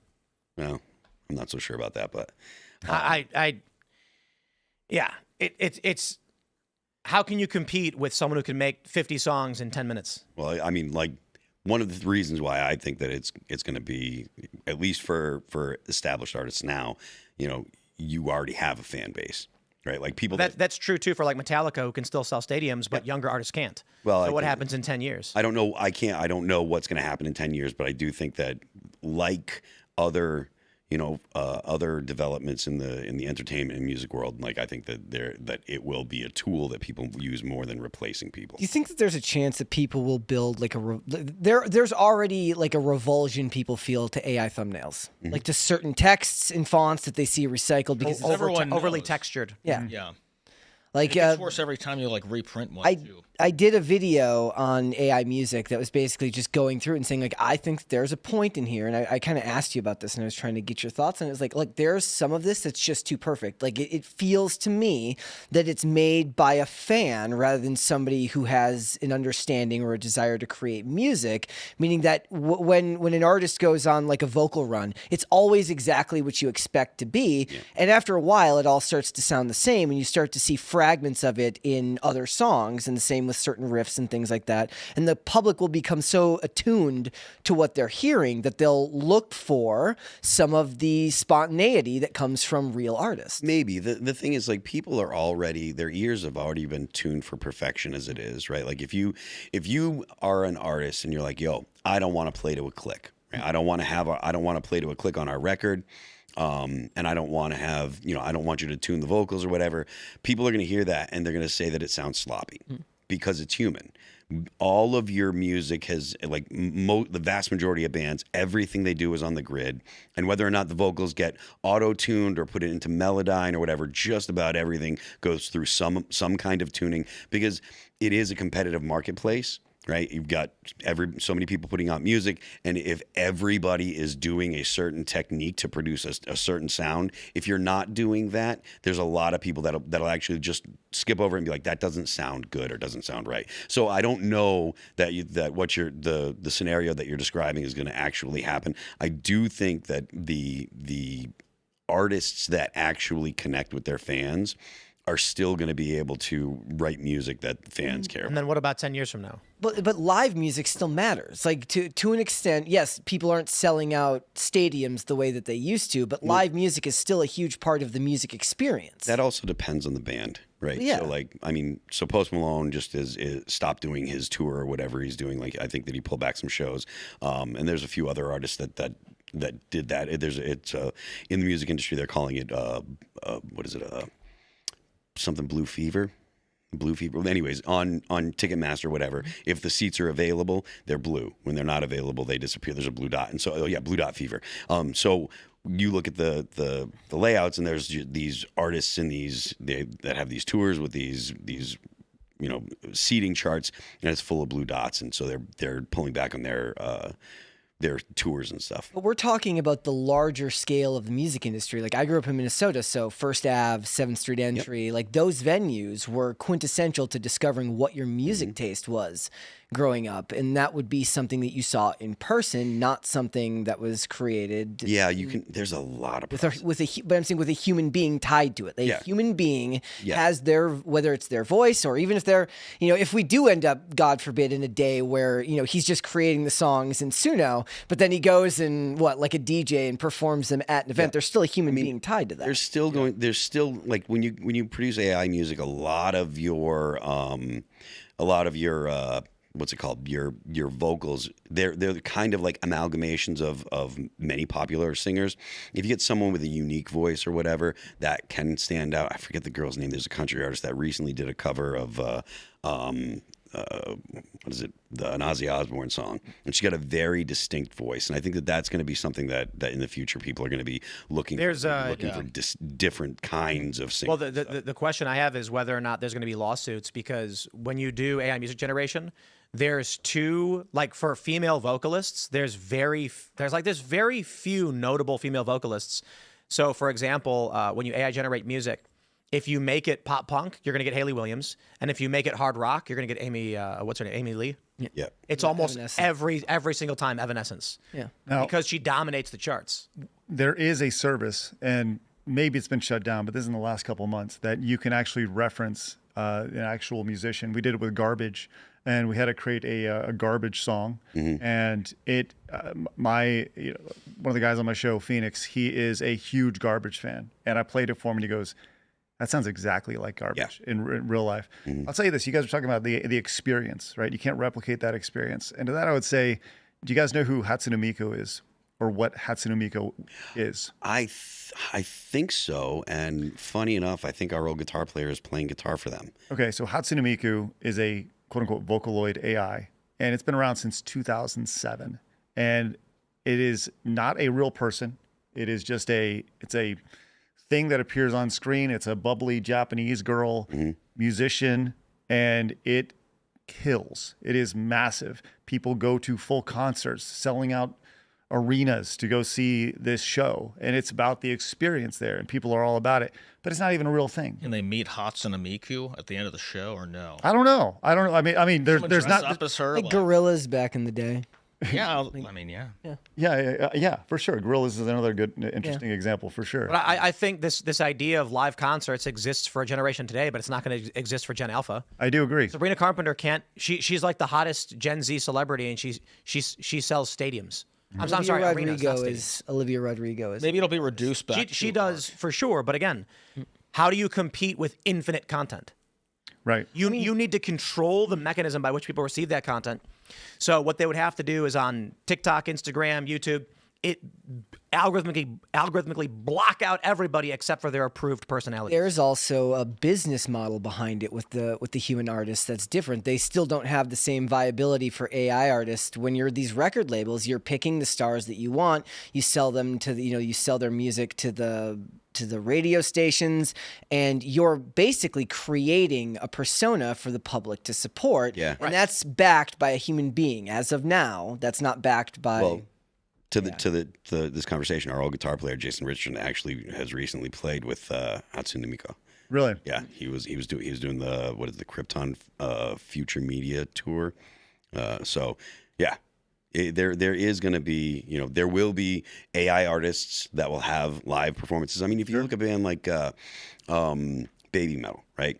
They're a band that's basically created by a Japanese corporation, and the girls are the singers, and they have dudes behind them that are actually playing, and the guys are like top level, and they wear masks. You can't see their face. They're not allowed to promote their own brand at all, because the focus is on the girls that are playing. But they've rotated girls in and out because it's not really about any of the individuals. And you can do the same thing with AI or whatever, but there's going to be people that want to go see that kind of stuff. So maybe it'll be different, but I don't think that it's going to be, just it all disappears. And there will be people that are going to be like, I want to go see, even though the music, was written by AI or what have you. I think that the AI is not going to be something that totally supplants. It's going to be something that is used to augment. It'll be a tool that gets used. Right. But to Tim's point, I do think that over the next 20 years, the generation that is growing up with this will become accustomed to it. And the idea of going to concerts as we think of going to concerts will certainly change. And if you think about it from a quote unquote record executive perspective, with people, you have to deal with egos. You got to deal with people showing up late. You got to deal with managers wanting an additional cut or whatever it may be. Right? Not with AI. With AI. You don't have to deal with any of that stuff. And that means more money for the people who are generating these songs, even if they're inspired by a Garbage or whatever. It's easier, it's more streamlined, and Tim, to your point, the idea of I can literally crank out as much as I can potentially crank out as long as I have credits. Somebody buying that though, like what's that? How much money could you make cranking out 50 AI songs like I'd need to see like a model. Just a numbers game. I would imagine just a numbers game. All it takes is one hit. One hit, and you need 1 million people to buy it at 99 cents or whatever. Nobody buys music anymore. But you know what I'm saying. You know, like, there have been cases, and I don't have the guy's name off the top of my head, but there has been guys in the last couple months that have generated AI albums, and they've charted. So. But the current generation, Gen Z and Gen Alpha, is the most parasocial of any of those generations, which means they're tied to the private lives and the comings and goings of celebrities, right? Olivia Rodrigo is as famous as she is because she also pushes her Plan B stuff and, and Planned Parenthood and all those things. They care as much about the politics and the personal lives of these celebrities because they have a parasocial relationship with another person. And that's not, in my opinion, the same thing as AI. You can get invested. Don't get me wrong. Like, there are people that follow like AI artists on Instagram and stuff like that, but it doesn't have the same level of investment that people have from an artist who can go out, make public statements, go and virtue signal at award shows and things like that. I think there will always be a separate business model that's tied to the parasocial relationships that artists create with their fans. That's the reason why social media is so important now in acting. Look, Taylor Swift isn't so popular and famous and successful just because of her music, right? She's created QAnon for women. There is an intangible that young women, young millennials and Gen Z, they can relate to her. And I'm not, and that's not something that you can just, point at and say that's what it is. If you could do that, then you'd be able to sell that to someone and be like, okay, I have the plan, and anyone that said I want to do this could go ahead and get on your program. And there are plenty of people that are incredible, managers that really took artists to high level and stuff. But just because they were able to take artists to high level doesn't mean every single artist that they tried to work with achieved the high level. There are people that know the ins and outs, but it doesn't mean that every artist that they started developing had the intangible. So, I do think that AI is going to be a big part of the future when it comes to creating music, creating art and stuff, but I don't think that it's going to totally supplant. Also, one of the ways in which record labels monetize artists is when they die. Sure. If the AI never dies, then, I guess it can go on forever, but so can the music. Well, look, I mean, Kiss have said themselves that there's no reason why Kiss has to stop when Gene and Paul die. And to be honest with you, I wouldn't be surprised if, Gene or Paul decide, I'm not going to do this tour, and they do a test and they put someone else in the makeup and see how it goes. And if it goes well, they're going to be like, all right, well, I'm going to retire and I'm going to keep getting the checks coming to me, and you guys go out there and do the tour. 50 years from now, people are like, shouldn't they be dead by now? They've been dead for 40. I agree with what you're saying about the parasocial relationship. But here's the thing. There's only one Olivia Rodrigo, and she only has so much time in the day, right? In the future, you will see your Vocaloid, whatever, AI personality that is singing the song be scalable. They'll be able to be everywhere all the time, constantly. So if Jimmy Jojo wants a personalized message at the same time as Lucy Lulu, guess what? You have personalized messages from this AI Vocaloid, whatever, that can scale literally as large as it goes, right? Whereas Olivia Rodrigo, can only sign so many autographs, can only have so many personalized messages, can only make so many appearances. Whereas with AI, it's infinite. That's kind of what makes it special, though. It's the tangible connection to a human being that is. It's not a quantifiable measure there. I agree. For you, but the next generation, right? The one that's growing up with this, and the idea that, oh my gosh, AI Vocaloid person here, they said hello to me, and they sent me a 5-minute message, or even further, you talk about a parasocial relationship with these folks. Like, you could actually be chatting with this person, this quote unquote person, regularly, as a chat bot. There are chat bots right now that are like that, except they're for women, for lonely guys, that they have this parasocial relationship. It's all AI, telling them how hot they are or whatever. This is definitely, it's going to change. Music, AI, it's all going to change the relationship that people have. I think everyone is around the table here is in agreement that things are going to be different and it's going to evolve. But that also, guys, the train is coming full speed. Yeah.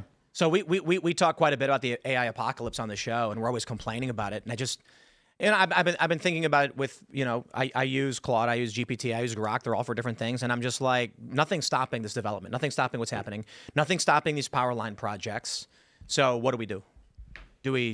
It's the end. Yeah, Phil, you're the one who loves AI. What do we do? I mean, honestly, people should learn how to prompt AI and learn how to use it, I used a fair amount of B-roll in a music video I just made, but you wouldn't be able to tell because it was used tastefully, and it was like clips of me that I gave and said, make this from a hidden camera somewhere, or B-roll shifting. It's real pictures and real stills. I mean, look, it helps me do something I can't do. Like on our last record, I think we spent like on one of the videos we spent like $20,000. On one we spent like another one we spent like 10.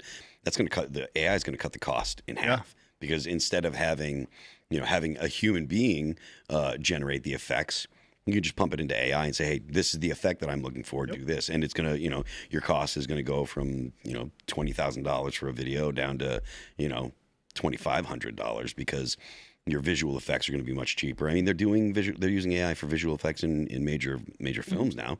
And there are some people that sometimes are like, oh, I can tell that was AI. But there were people that were saying, oh, I can tell that's CGI. CGI used to be that used to be the old AI. Right. It's like, there was AI.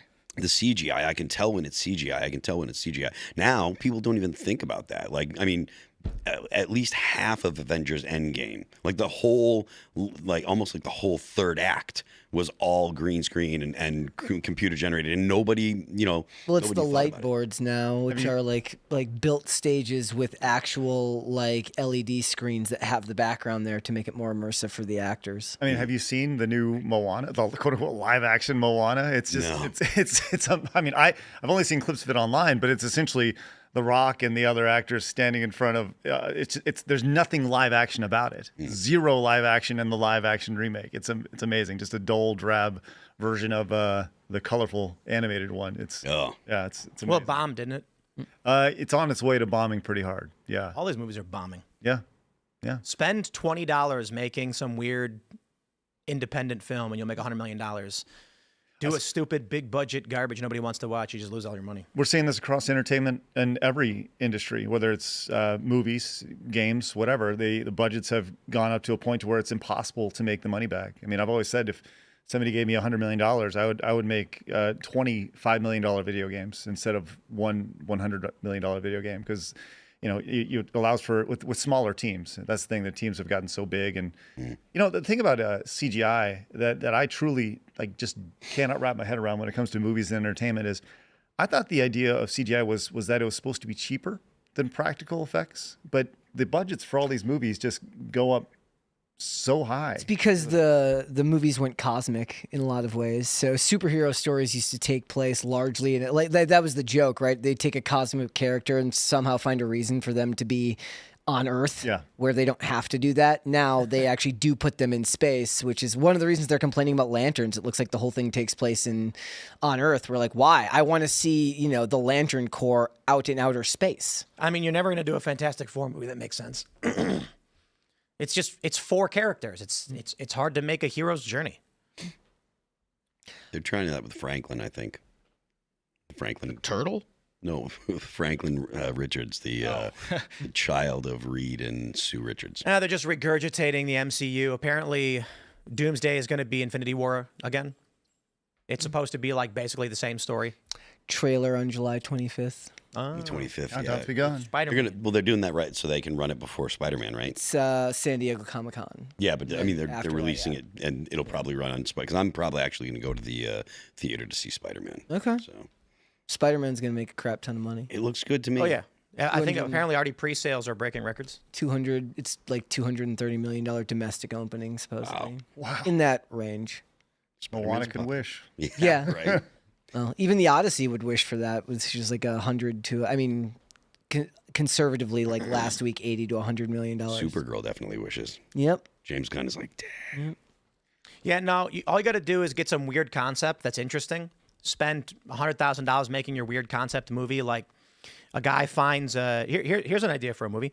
A guy finds a painting of a black hole, just like literally a black hole, and it's like sealed with glass. And he's a janitor or something. He's like, oh, we got to move this, or he's like a whatever. He works in a museum. And when he takes it out of the case to prepare it to move, he places it down and spills his coffee, but the coffee falls in the hole. And then he reaches his hand in. His hand goes through the hole, and then he can put the hole on things. There you go. Portal. Unfortunately, that gets turned into like a boring 8-episode TV show now, and every episode's like an hour and a half long. No, there was a post that I agree with. It was like, if in the 90s they made a show called Surfing Dracula, every episode would be about some zany adventure where Dracula is surfing. Yeah. But now with like Netflix, it's 10 episodes with some like circuitous backstory. And how he got the surfboard. Yeah, and then finally at the end he surfs for like 2 minutes. Yeah, that was the trope for a lot of the origin stories as well, right? You always know in the first movie you're not going to get the actual character until like the very end.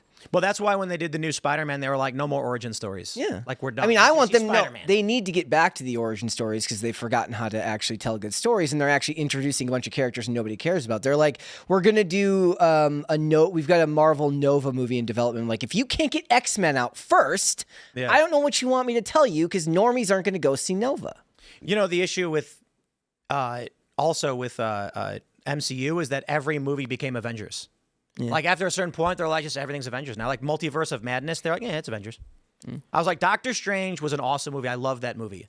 And then instead of doing a part 2 with the same characters, stop crossing everything over. I don't need to see every actor in every movie. Well, I understand what you're saying, but like that was there. I think part of the reason why they're doing that is because when it came to team ups like the Avengers or team movies like the Avengers or X-Men stuff, you did see a lot of crossover in the comic books. A lot like that's why they're doing Secret Wars after Doomsday, and that covered the entire Marvel universe basically. The same thing with like the Apocalypse saga and all the stuff with Mr. Sinister for the X-Men. All that stuff was across all of the X-Men books, and it was a big deal.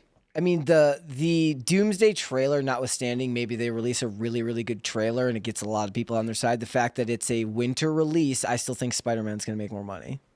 Well, if it does, it's going to be really, really bad. I was just listening to something about the Doomsday movie, and they were saying that the Russo brothers thought that they had everything they needed when they were actually doing principal photography, and then when they get into the editing house, they're like, oh boy, it's because they don't actually plan their movies ahead of time. They were going to do Kang Dynasty, and then that got canceled, so they were like, let's just hodgepodge a bunch of scenes together, and apparently they were writing the movie as they filmed it. Yeah, they've been doing that since phase 2, basically. Yeah. That's a huge problem. Like, they made a big deal about it, like when James Gunn's like, I like to have my script done before we begin shooting. They're like, how'd that work out? Well, I mean, but it has worked out for him in the past, like notwithstanding. And Supergirl wasn't his movie. Supergirl was written by somebody else. Oh yeah, it was. He had his own influence on it, and there was a lot of stuff in the story about him being involved in the editing process and all that. Did James Gunn do the most recent Superman? Yes. Yeah. Okay. Well, I assume that, which I liked, but was very, what's the right word? Cluttered. His Suicide Squad movie was better than his Superman movie. I thought the Suicide Squad was C+. I like to see. I mean, the first Suicide Squad was miserably bad. What's wrong with these people that can't make DC work? I don't know. I mean, I thought that Man of Steel was good. I thought that Dawn of Justice or was it Dawn of Justice was the yes. Yeah, I thought that was good.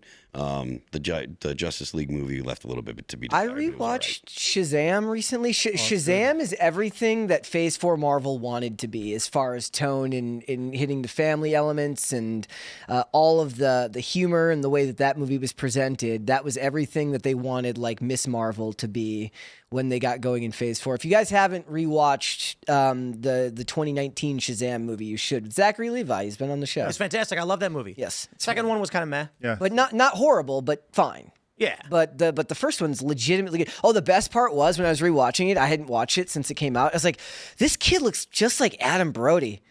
Oh, it's because Adam Brody plays superhero version of Freddy. At the end of the movie. I was like, it's literally the most perfect casting I've ever seen in my entire life. He looks just like young Adam Brody. You know where the MCU lost me? Blue Beetle. Like whenever whenever they started introducing, I guess the larger point is whenever they started introducing the non-mainstream characters, right? Like I just as normie, right, who goes and brings my kids to the theaters, right?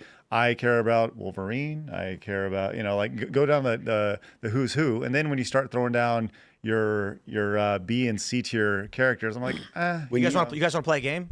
I love this one. Oh. Name a black superhero whose name doesn't include the word black or have electricity powers. I mean, I can do it because I'm a comic book guy, but it's funny because the average person can't do it. Does Falcon have those powers?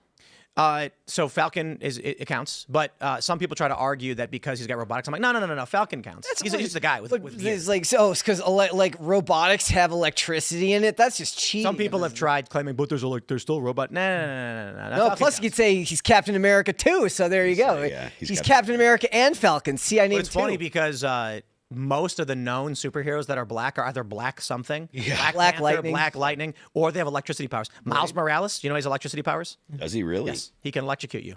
I did not. Why did they do that? Why does Spider-Man have electricity powers? Because they're spiders that can shock you. Oh, okay. So they were like, we're gonna give the black kids some electricity powers for some reason. It's like, all right. Blade? Yeah, Blade counts. That's a good one. Yeah. Wesley Snipes, man, that was great. Yeah. Yeah, I can't think of any others. What is the it's not Black Spider-Man, but there's like a black Miles Morales. Okay, you're right. Yeah, he's got electricity powers. Okay, yeah, that's hilarious. He can electrocute you. People are saying static shock. No, he's electricity powers. Come on, literally shock in the Spawn. John Stewart, the Green Lantern. I started rewatching the Spawn animated series recently. It's so messed up. It's amazing. Everybody should watch it. Mr. Terrific. What do you mean by He's awesome. He's one of my favorite characters. I mean, it's dark noir. Like in a way where it's not Blank just Man. Oh man, that's Who was the Meteor Man? Who was the Meteor character Man? that was just in the Superman movie? That's Mr. Terrific. Mr. Terrific. Okay. Mr. Terrific is awesome. Ed Gathie's awesome. Yeah, Mr. Terrific. I'd never heard He's of basically just Batman. It's like there's 87 characters that are just basically Batman. It's like he's a rich guy who built technology. And well, I mean, that's that's their shortcut is to explain why he's got all the technology and the free time to do what he's doing. And the free time. Because if he's got to go to a job, it's like that's like half of what they have to sell Superman on, right? Like Superman's stories aren't always inherently interesting because he's so OP that you can't do anything about him. So you have to threaten Lois, and maybe he's going to get fired if he doesn't get his story done in time. Same with Spider-Man, he's got to go out and take photos of himself. He's going to get fired if he doesn't get it done in time. It's funny. We long time ago, there's a show on YouTube called Death Battle, and it's a show where you have two pop culture icons and they square off and they end up fighting, right? It was a show that started on a brand I started a long time ago, and it's still going almost 20 years later. But the issue that the guys behind it always had was Superman was so strong that he literally couldn't lose. He was boring. Did they do the video about Deathstroke versus Deadpool? I'm positive, yeah. Oh, that's amazing. I love that video. Yeah. Which basically was a clone. Yeah. Deadpool. That's why they did it, because they're like, that basically Deadpool ends up mogging him, and Deathstroke's still a better character. Yeah, but Superman, I think they did Superman versus Goku 3 separate times, and every single time Superman would win. Yeah, I mean, that's what Superman can't beat Goku. That's what makes it work, I guess, right? If he's invincible, like the word invincible has a meaning. He cannot be hurt, So it's not a question of power level. It's just like no matter what you do, you can't hurt him. Let's just be real. Goku can blow up planets. Superman can't do that. That's silly. I don't make the rules. I wasn't a part of the show. All I know is that they did it 3 times, and your explanation is why that show is so viral and successful, because people go, no. Right, exactly. It's like if you're looking for an answer to a question, don't ask on the internet. Don't ask the question. Post the wrong answer, and you'll get all the right responses. Right. It's funny because you look at these, like back when Yahoo Answers used to be a thing, or Quora, you'd have all these questions that never get answered. But then all you got to do is post the question, log in, post the wrong answer, and then people, woo! Oh no! Welcome to the internet, boys. Yeah. I mean, who in their right mind thinks Superman can beat Goku?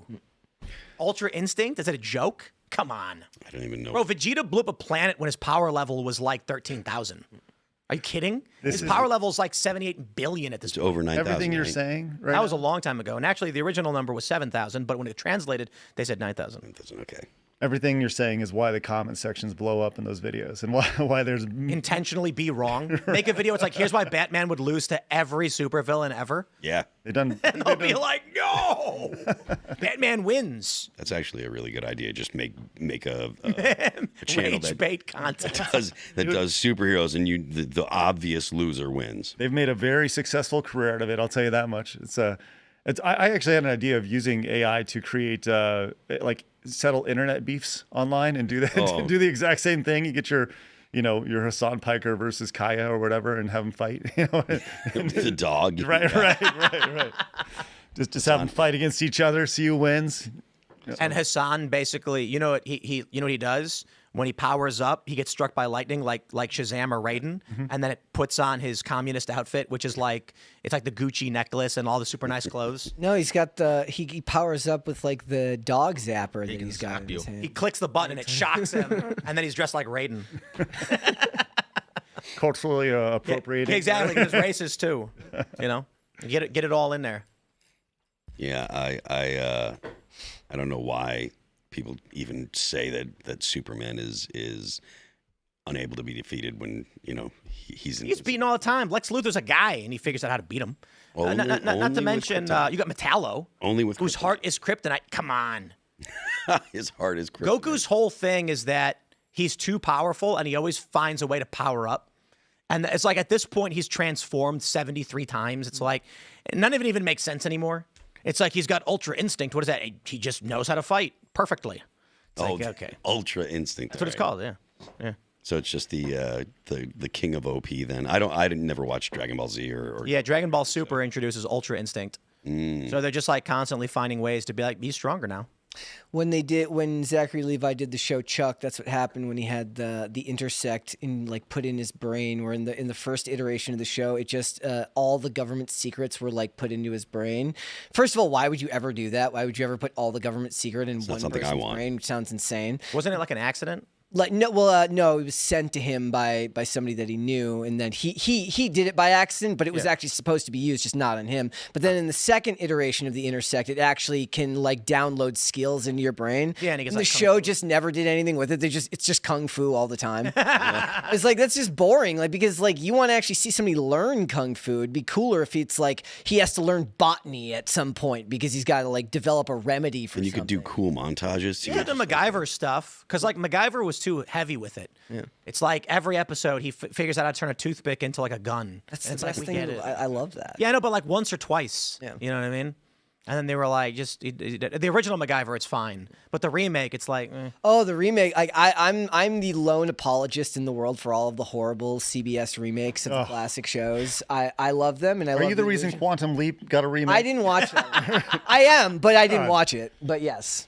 I didn't even know there was a MacGyver remake. Have you seen MacGruber? Yes, the greatest version of MacGyver ever. Yes, seriously. And walking around with a celery up his ass. Yes. MacGruber is the best. I'm looking for one. All right, we're gonna go to your Rumble Rants Super Chat. Smash the like button. Share the show with everyone in your life. Call your grandma right now and say, "Grandma, I miss you," and you should watch Timcast IRL. And join us for the uncensored portion coming up at Rumble on rumble.com/Timcast IRL. All right, let's go. Hawk says, I'm a few days late, but reporting to the Timcast crew, my wife had our first child this past weekend, 7 weeks early, but baby is strong and healthy. Congratulations. Awesome. Great to hear. Grim Reefer says, Mahong Kregathy and Timcast crew, this rant goes to Xenosaga. Anyway, here's Nashville. That's good. That's a wonderful deep cuts. Thank you very much, Mahong, to you, normal man. Tunafish says, here in PA, you don't need an address to register to vote.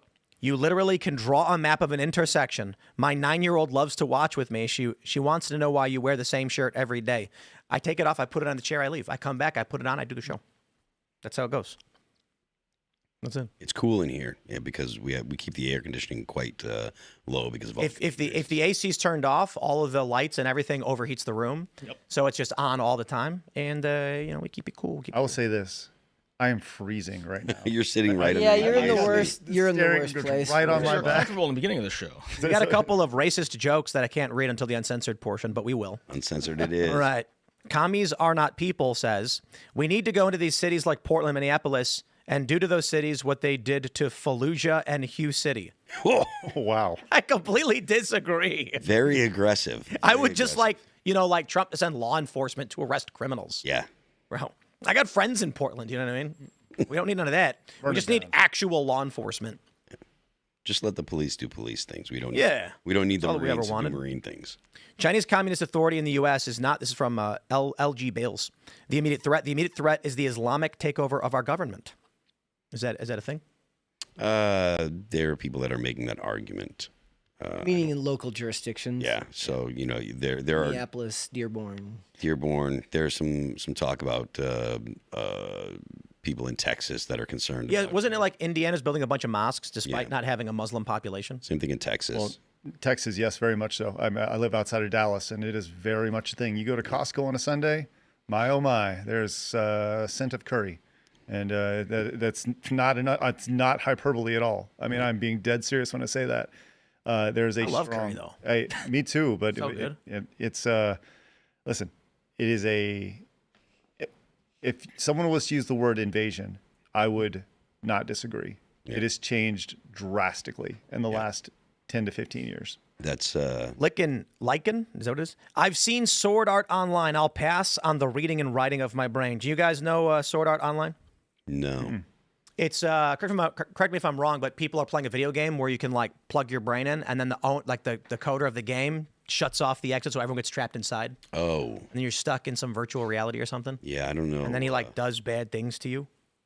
Yeah, that's why I'm not putting on the helmet there, Tim. I don't, yeah, that's the thing. That's the risk. Yeah.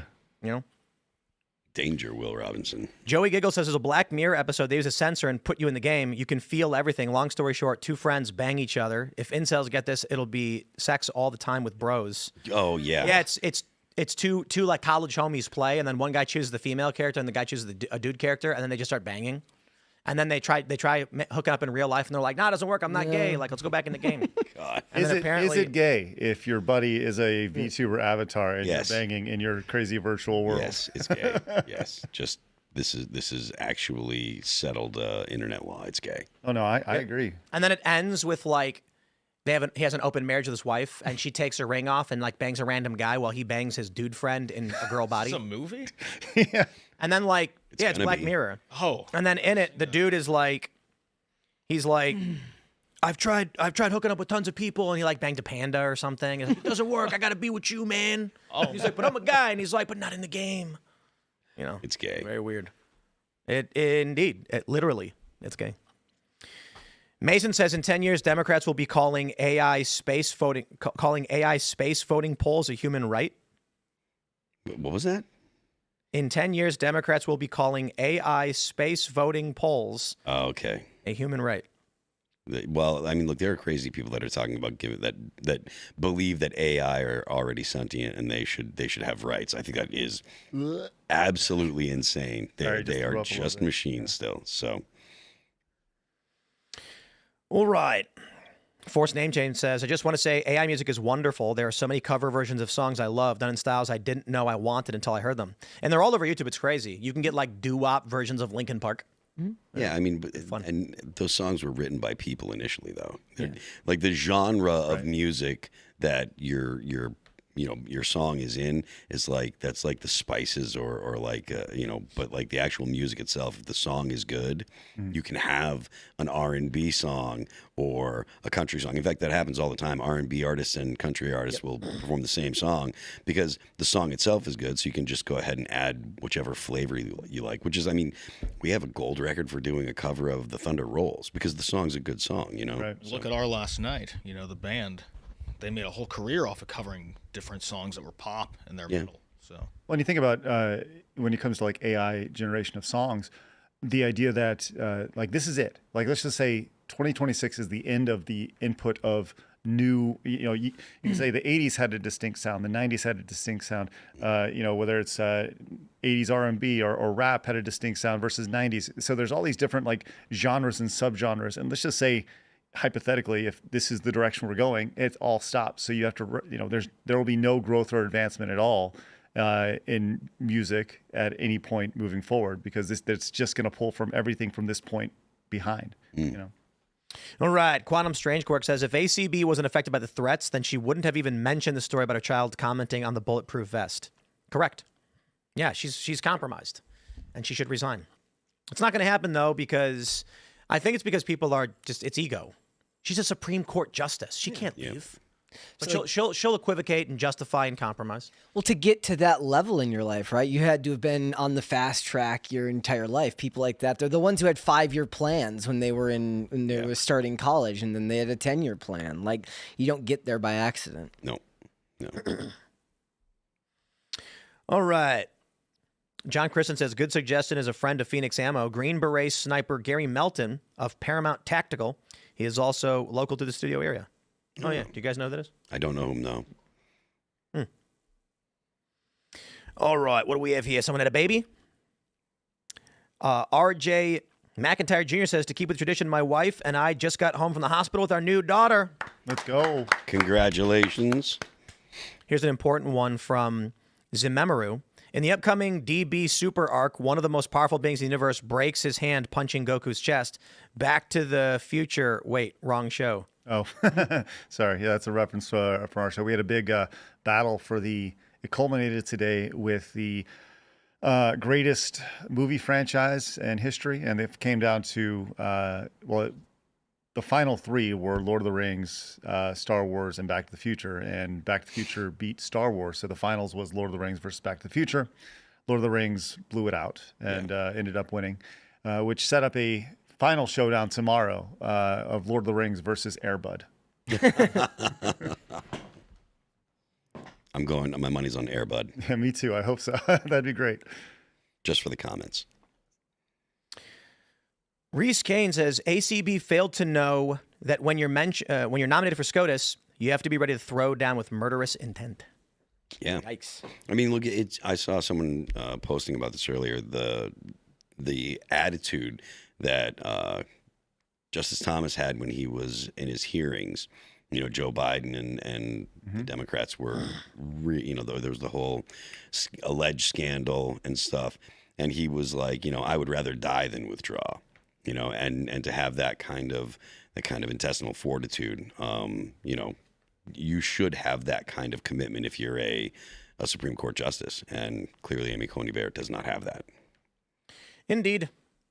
Joe the Chainsaw says, hello, Timcast crew, an honorary Timcast tradition. Me and my wife recently got home with our newborn baby. Hey. Everyone, please welcome our little boy, Joseph 3 Jacob. tonight. That's Tim, thanks for great. saying hi to his grandpa in Fairbanks at Pike's Landing. Well, shout out. Congratulations. We got so many babies today. Yeah. Good news, man. So many babies. Good news.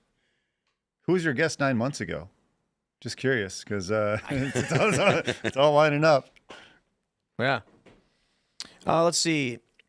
Calidor says, Tim, you're wrong about CNN because the rest of the world pays attention to it. That matters because if it is disrupted, then you disrupted the whole stranglehold. That's CNN International, which is, you are right, but it is different from the CNN we watch here.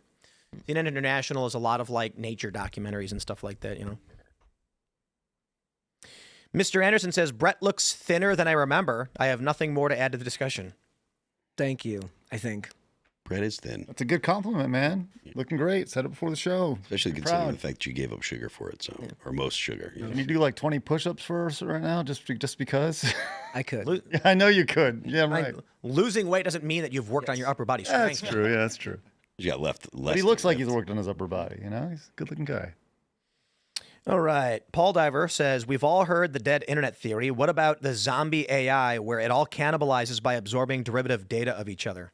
Yeah, that's that's a thing. If I understand correctly, they're concerned about, AI actually becoming, like Xerox.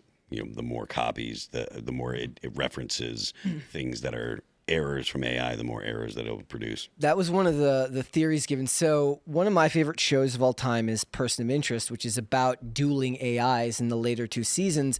And I always thought, I guess mild spoiler alert, about the way that they deal with it at the end involves a computer virus. And I said, I felt like the last season was rushed. It felt like there could have been a more elegant way of doing things to finish the show. And so I asked AI, how would you solve this problem of the 2 warring AIs? And that's actually one of the solutions that it gave. I was like, it can't be a computer virus. It has to be something else. That's actually one of the suggestions that the AI gave me on how to stop an AI. Just errors. Yeah. All right. Oh, another baby. Tony Mahalo says, please help me welcome our 4th child to the world. Born 7/6 for 1776, of course. Appreciate you all and the hard work. Relocating to Winchester and hoping to check out the new coffee shop. God bless. Congratulations, babies. Let's go. Babies for days. Congratulations. All right. All right. What do we have here? Dragon Ball Super. What does it say? Underdog? Goku stopped Vegeta's planetary blast pre-Super Saiyan 1. Goku from Dragon Ball is waxing Superman. Yeah. So, for those that don't know, no, I don't know. Goku from Dragon Ball probably wouldn't beat Superman. But in the beginning of DBZ, when they introduce Vegeta, so first it's, what is it? Is it Raditz? What's his name? I don't know. And it's been 30 years, man.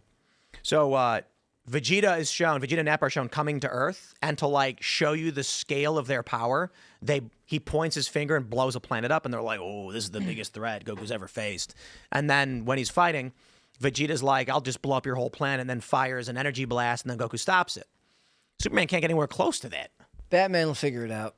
I just rewatched Justice League Doom. It's the one where Vandal Savage gets his hands on a list of all the ways to defeat the Justice League members that Batman keeps. Oh, yeah. And then they're like, why did you have these? And Batman's like, it's like, are you insane? Like, of course I like. And then the best part is at the end, he won't apologize. They're like, they're all like butthurt. They're like, why would you do that? He's like, you guys are like, you could destroy the planet. Are you insane? Like, I'm not apologizing for that. Yeah. Yep. All right. What do we got here? What is this? Richard Slammer says, Craig, I am begging you, hook up Timcast crew with Kirsha. Yeah. She's a VTuber, super based. If you ever want to know anything about Bridge, Bridge, yes. DEI exponentially worse. It's what DEI has been rebranded to. With all the Oh, really? It's how all the corporations got out of DEI Bridge. requirements. Yeah, they shifted it to Bridge. Yes. Kirsha is she cannot be in the studio with you, unfortunately. So, but she is spectacular. So An AI? She's VTuber. She's based VTuber. Yeah. She's great. So what does that mean? It's like a person that uses a fake. Uses an avatar. Yeah, uses an avatar that she just she streams with, and There was a period where the top 10 super chatted shows were all VTubers except for us. Mm-hmm. We were like number 6, right in the middle for some reason. And then I found out because someone posted like all of the top super chatted shows are anime waifus except for Timcast IRL, and I was like, what? It was like a non-political thing that was pointing it out. Yeah, and I was like, wow, that's weird. Yeah, it's true. VTuber fans are spectacular. They are very faithful. Kirsha is probably a leading voice when it comes to the pushback on DEI, Bridge, all that stuff. So if I just stopped doing my morning show and then just use like a filter to be some like big titted anime waifu, I'd probably get way more views. You would make so much money. It's crazy. It'd be like, she's so hot. I follow Kirsha. It's like a guy. She follows me too. Kirsha's great. Let me know. Have you guys ever seen Surrogates? No. You haven't seen Surrogates? I feel like I with have. Bruce Willis? And it's like in the future, everybody stays at home and they go into a pod that allows them to remote control a robot body. You ever seen it? No. So there's like a guy and a woman are making out outside of a bar. Someone pulls up on a motorcycle and blasts them with this crazy device which fries the robot's brains. And so the police are like, that's vandalism. Someone destroyed a couple of surrogates because the point of surrogates is to keep you safe. So they're like, it's this blonde woman. We're going to go to her house. And they go to her house, but it's actually like a 400-pound morbidly obese man. Right. Yeah. That's the future. You know the funny thing is though, in like VR, it's not going to be that. It's not going to be that. It's not going to be a 400-pound man who's a young blonde woman. You're in the VR. It's going to be a carrot. A what? A carrot. There is going to be a carrot with gigantic knockers walking around with big googly eyes and gigantic knockers, and you're going to be like, hey, and it's going to, make sexy voice, but it's actually going to be like a 400-pound guy. What is the ultimate attribute that will be added to all AI men pretending to be women online to make money? Is it boobs? Is it butt? I mean, Well, the best part is like OnlyFans is over. Oh yeah, these young women are going to be like, I'm going to do porn. It's like, yeah, nice try, dude. Yeah, it's just going to be dudes using AI, like sexting dudes. The amount of Indian dudes who have made a killing on making AI versions of OnlyFans is insane. That's crazy. Yeah. By the way, to answer your question, answer my question about who was on the show 9 months ago, it was Jack Posobiec. So that's why so many babies are being born right now. So 9 months to the Good job, day. Jack. He would actually be proud of that, helping to helping. He said, I want you to go to your wife right now, and I want you to impregnate her. Abe was right. And then 9 months later, there was just a ton of babies. 4 babies. Let's go. Too many. So many babies. More Americans. You know what I think? I think the entire economy is predicated upon having kids. And I think that's like an obvious statement, but what I mean is dudes go to work because they have to. And if they don't have to, they don't go to work. So when you have luxury combined with no kids, the dudes are like, I'm just going to play GTA. I don't care. So there's no reason to go out and do things. So what happens is you have dudes who normally would be like, I have to get the food. I have to buy the toys. And so the economy kept churning because everybody had to work. Now dudes are just like, just going to sit at home. Make just enough to get by. And Yeah. And so economics, there's a massive downswing because nobody has to work. Yeah. They just got to get the bare minimum. Or they just live with their parents. All right, everybody, we're going to go to the uncensored portion of the show at rumble.com/Timcast IRL. So smash the like button, share the show, tell your friends about it. If you do like it, leave us a good review on the podcast platform, subscribe, all that good stuff. You can follow me on X and Instagram at Timcast. Sir, do you want to shout anything out? Yeah, you can find us over on YouTube at Side Scrollers Podcast or on Rumble as well. We're also live over on Kick and Twitch. You can find the show on Spotify. But Side Scrollers is a podcast every Monday through Friday, 11 a.m. Central Time. We'd love for you guys to pop in tomorrow and just say hello. It'd be great to meet you. Perfect. If you guys want to follow me, I'm on Instagram and X at Brett Dasovic on both of those platforms. PCC is live 5 days a week, Monday through Friday, 3 p.m. Eastern, which is noon Pacific, on YouTube and on Rumble. We had very special guest Vera Dark on the show today. It was a lot of fun talking about a whole bunch of stuff, so you should go check that episode out after the show tonight. I am Phil That Remains on Twix and Patreon. I keep forgetting to promote the Patreon. So it's Phil That Remains on X and Patreon, and you can follow the band All That Remains at Apple Music, Amazon Music, Pandora, YouTube, Spotify, and Deezer. Don't forget the Left Lane is for crime. Carter. I'm Carter Banks. You can follow me at Carter Banks on X, at Carter Banks Official on Instagram, if I ever use that anymore. And we follow our label at Trash House Records on YouTube. It's been a great show, and I can't wait to get into the after show and talk more about some stuff. We'll see you all over at rumble.com/Timcast IRL right now. Thanks for hanging out.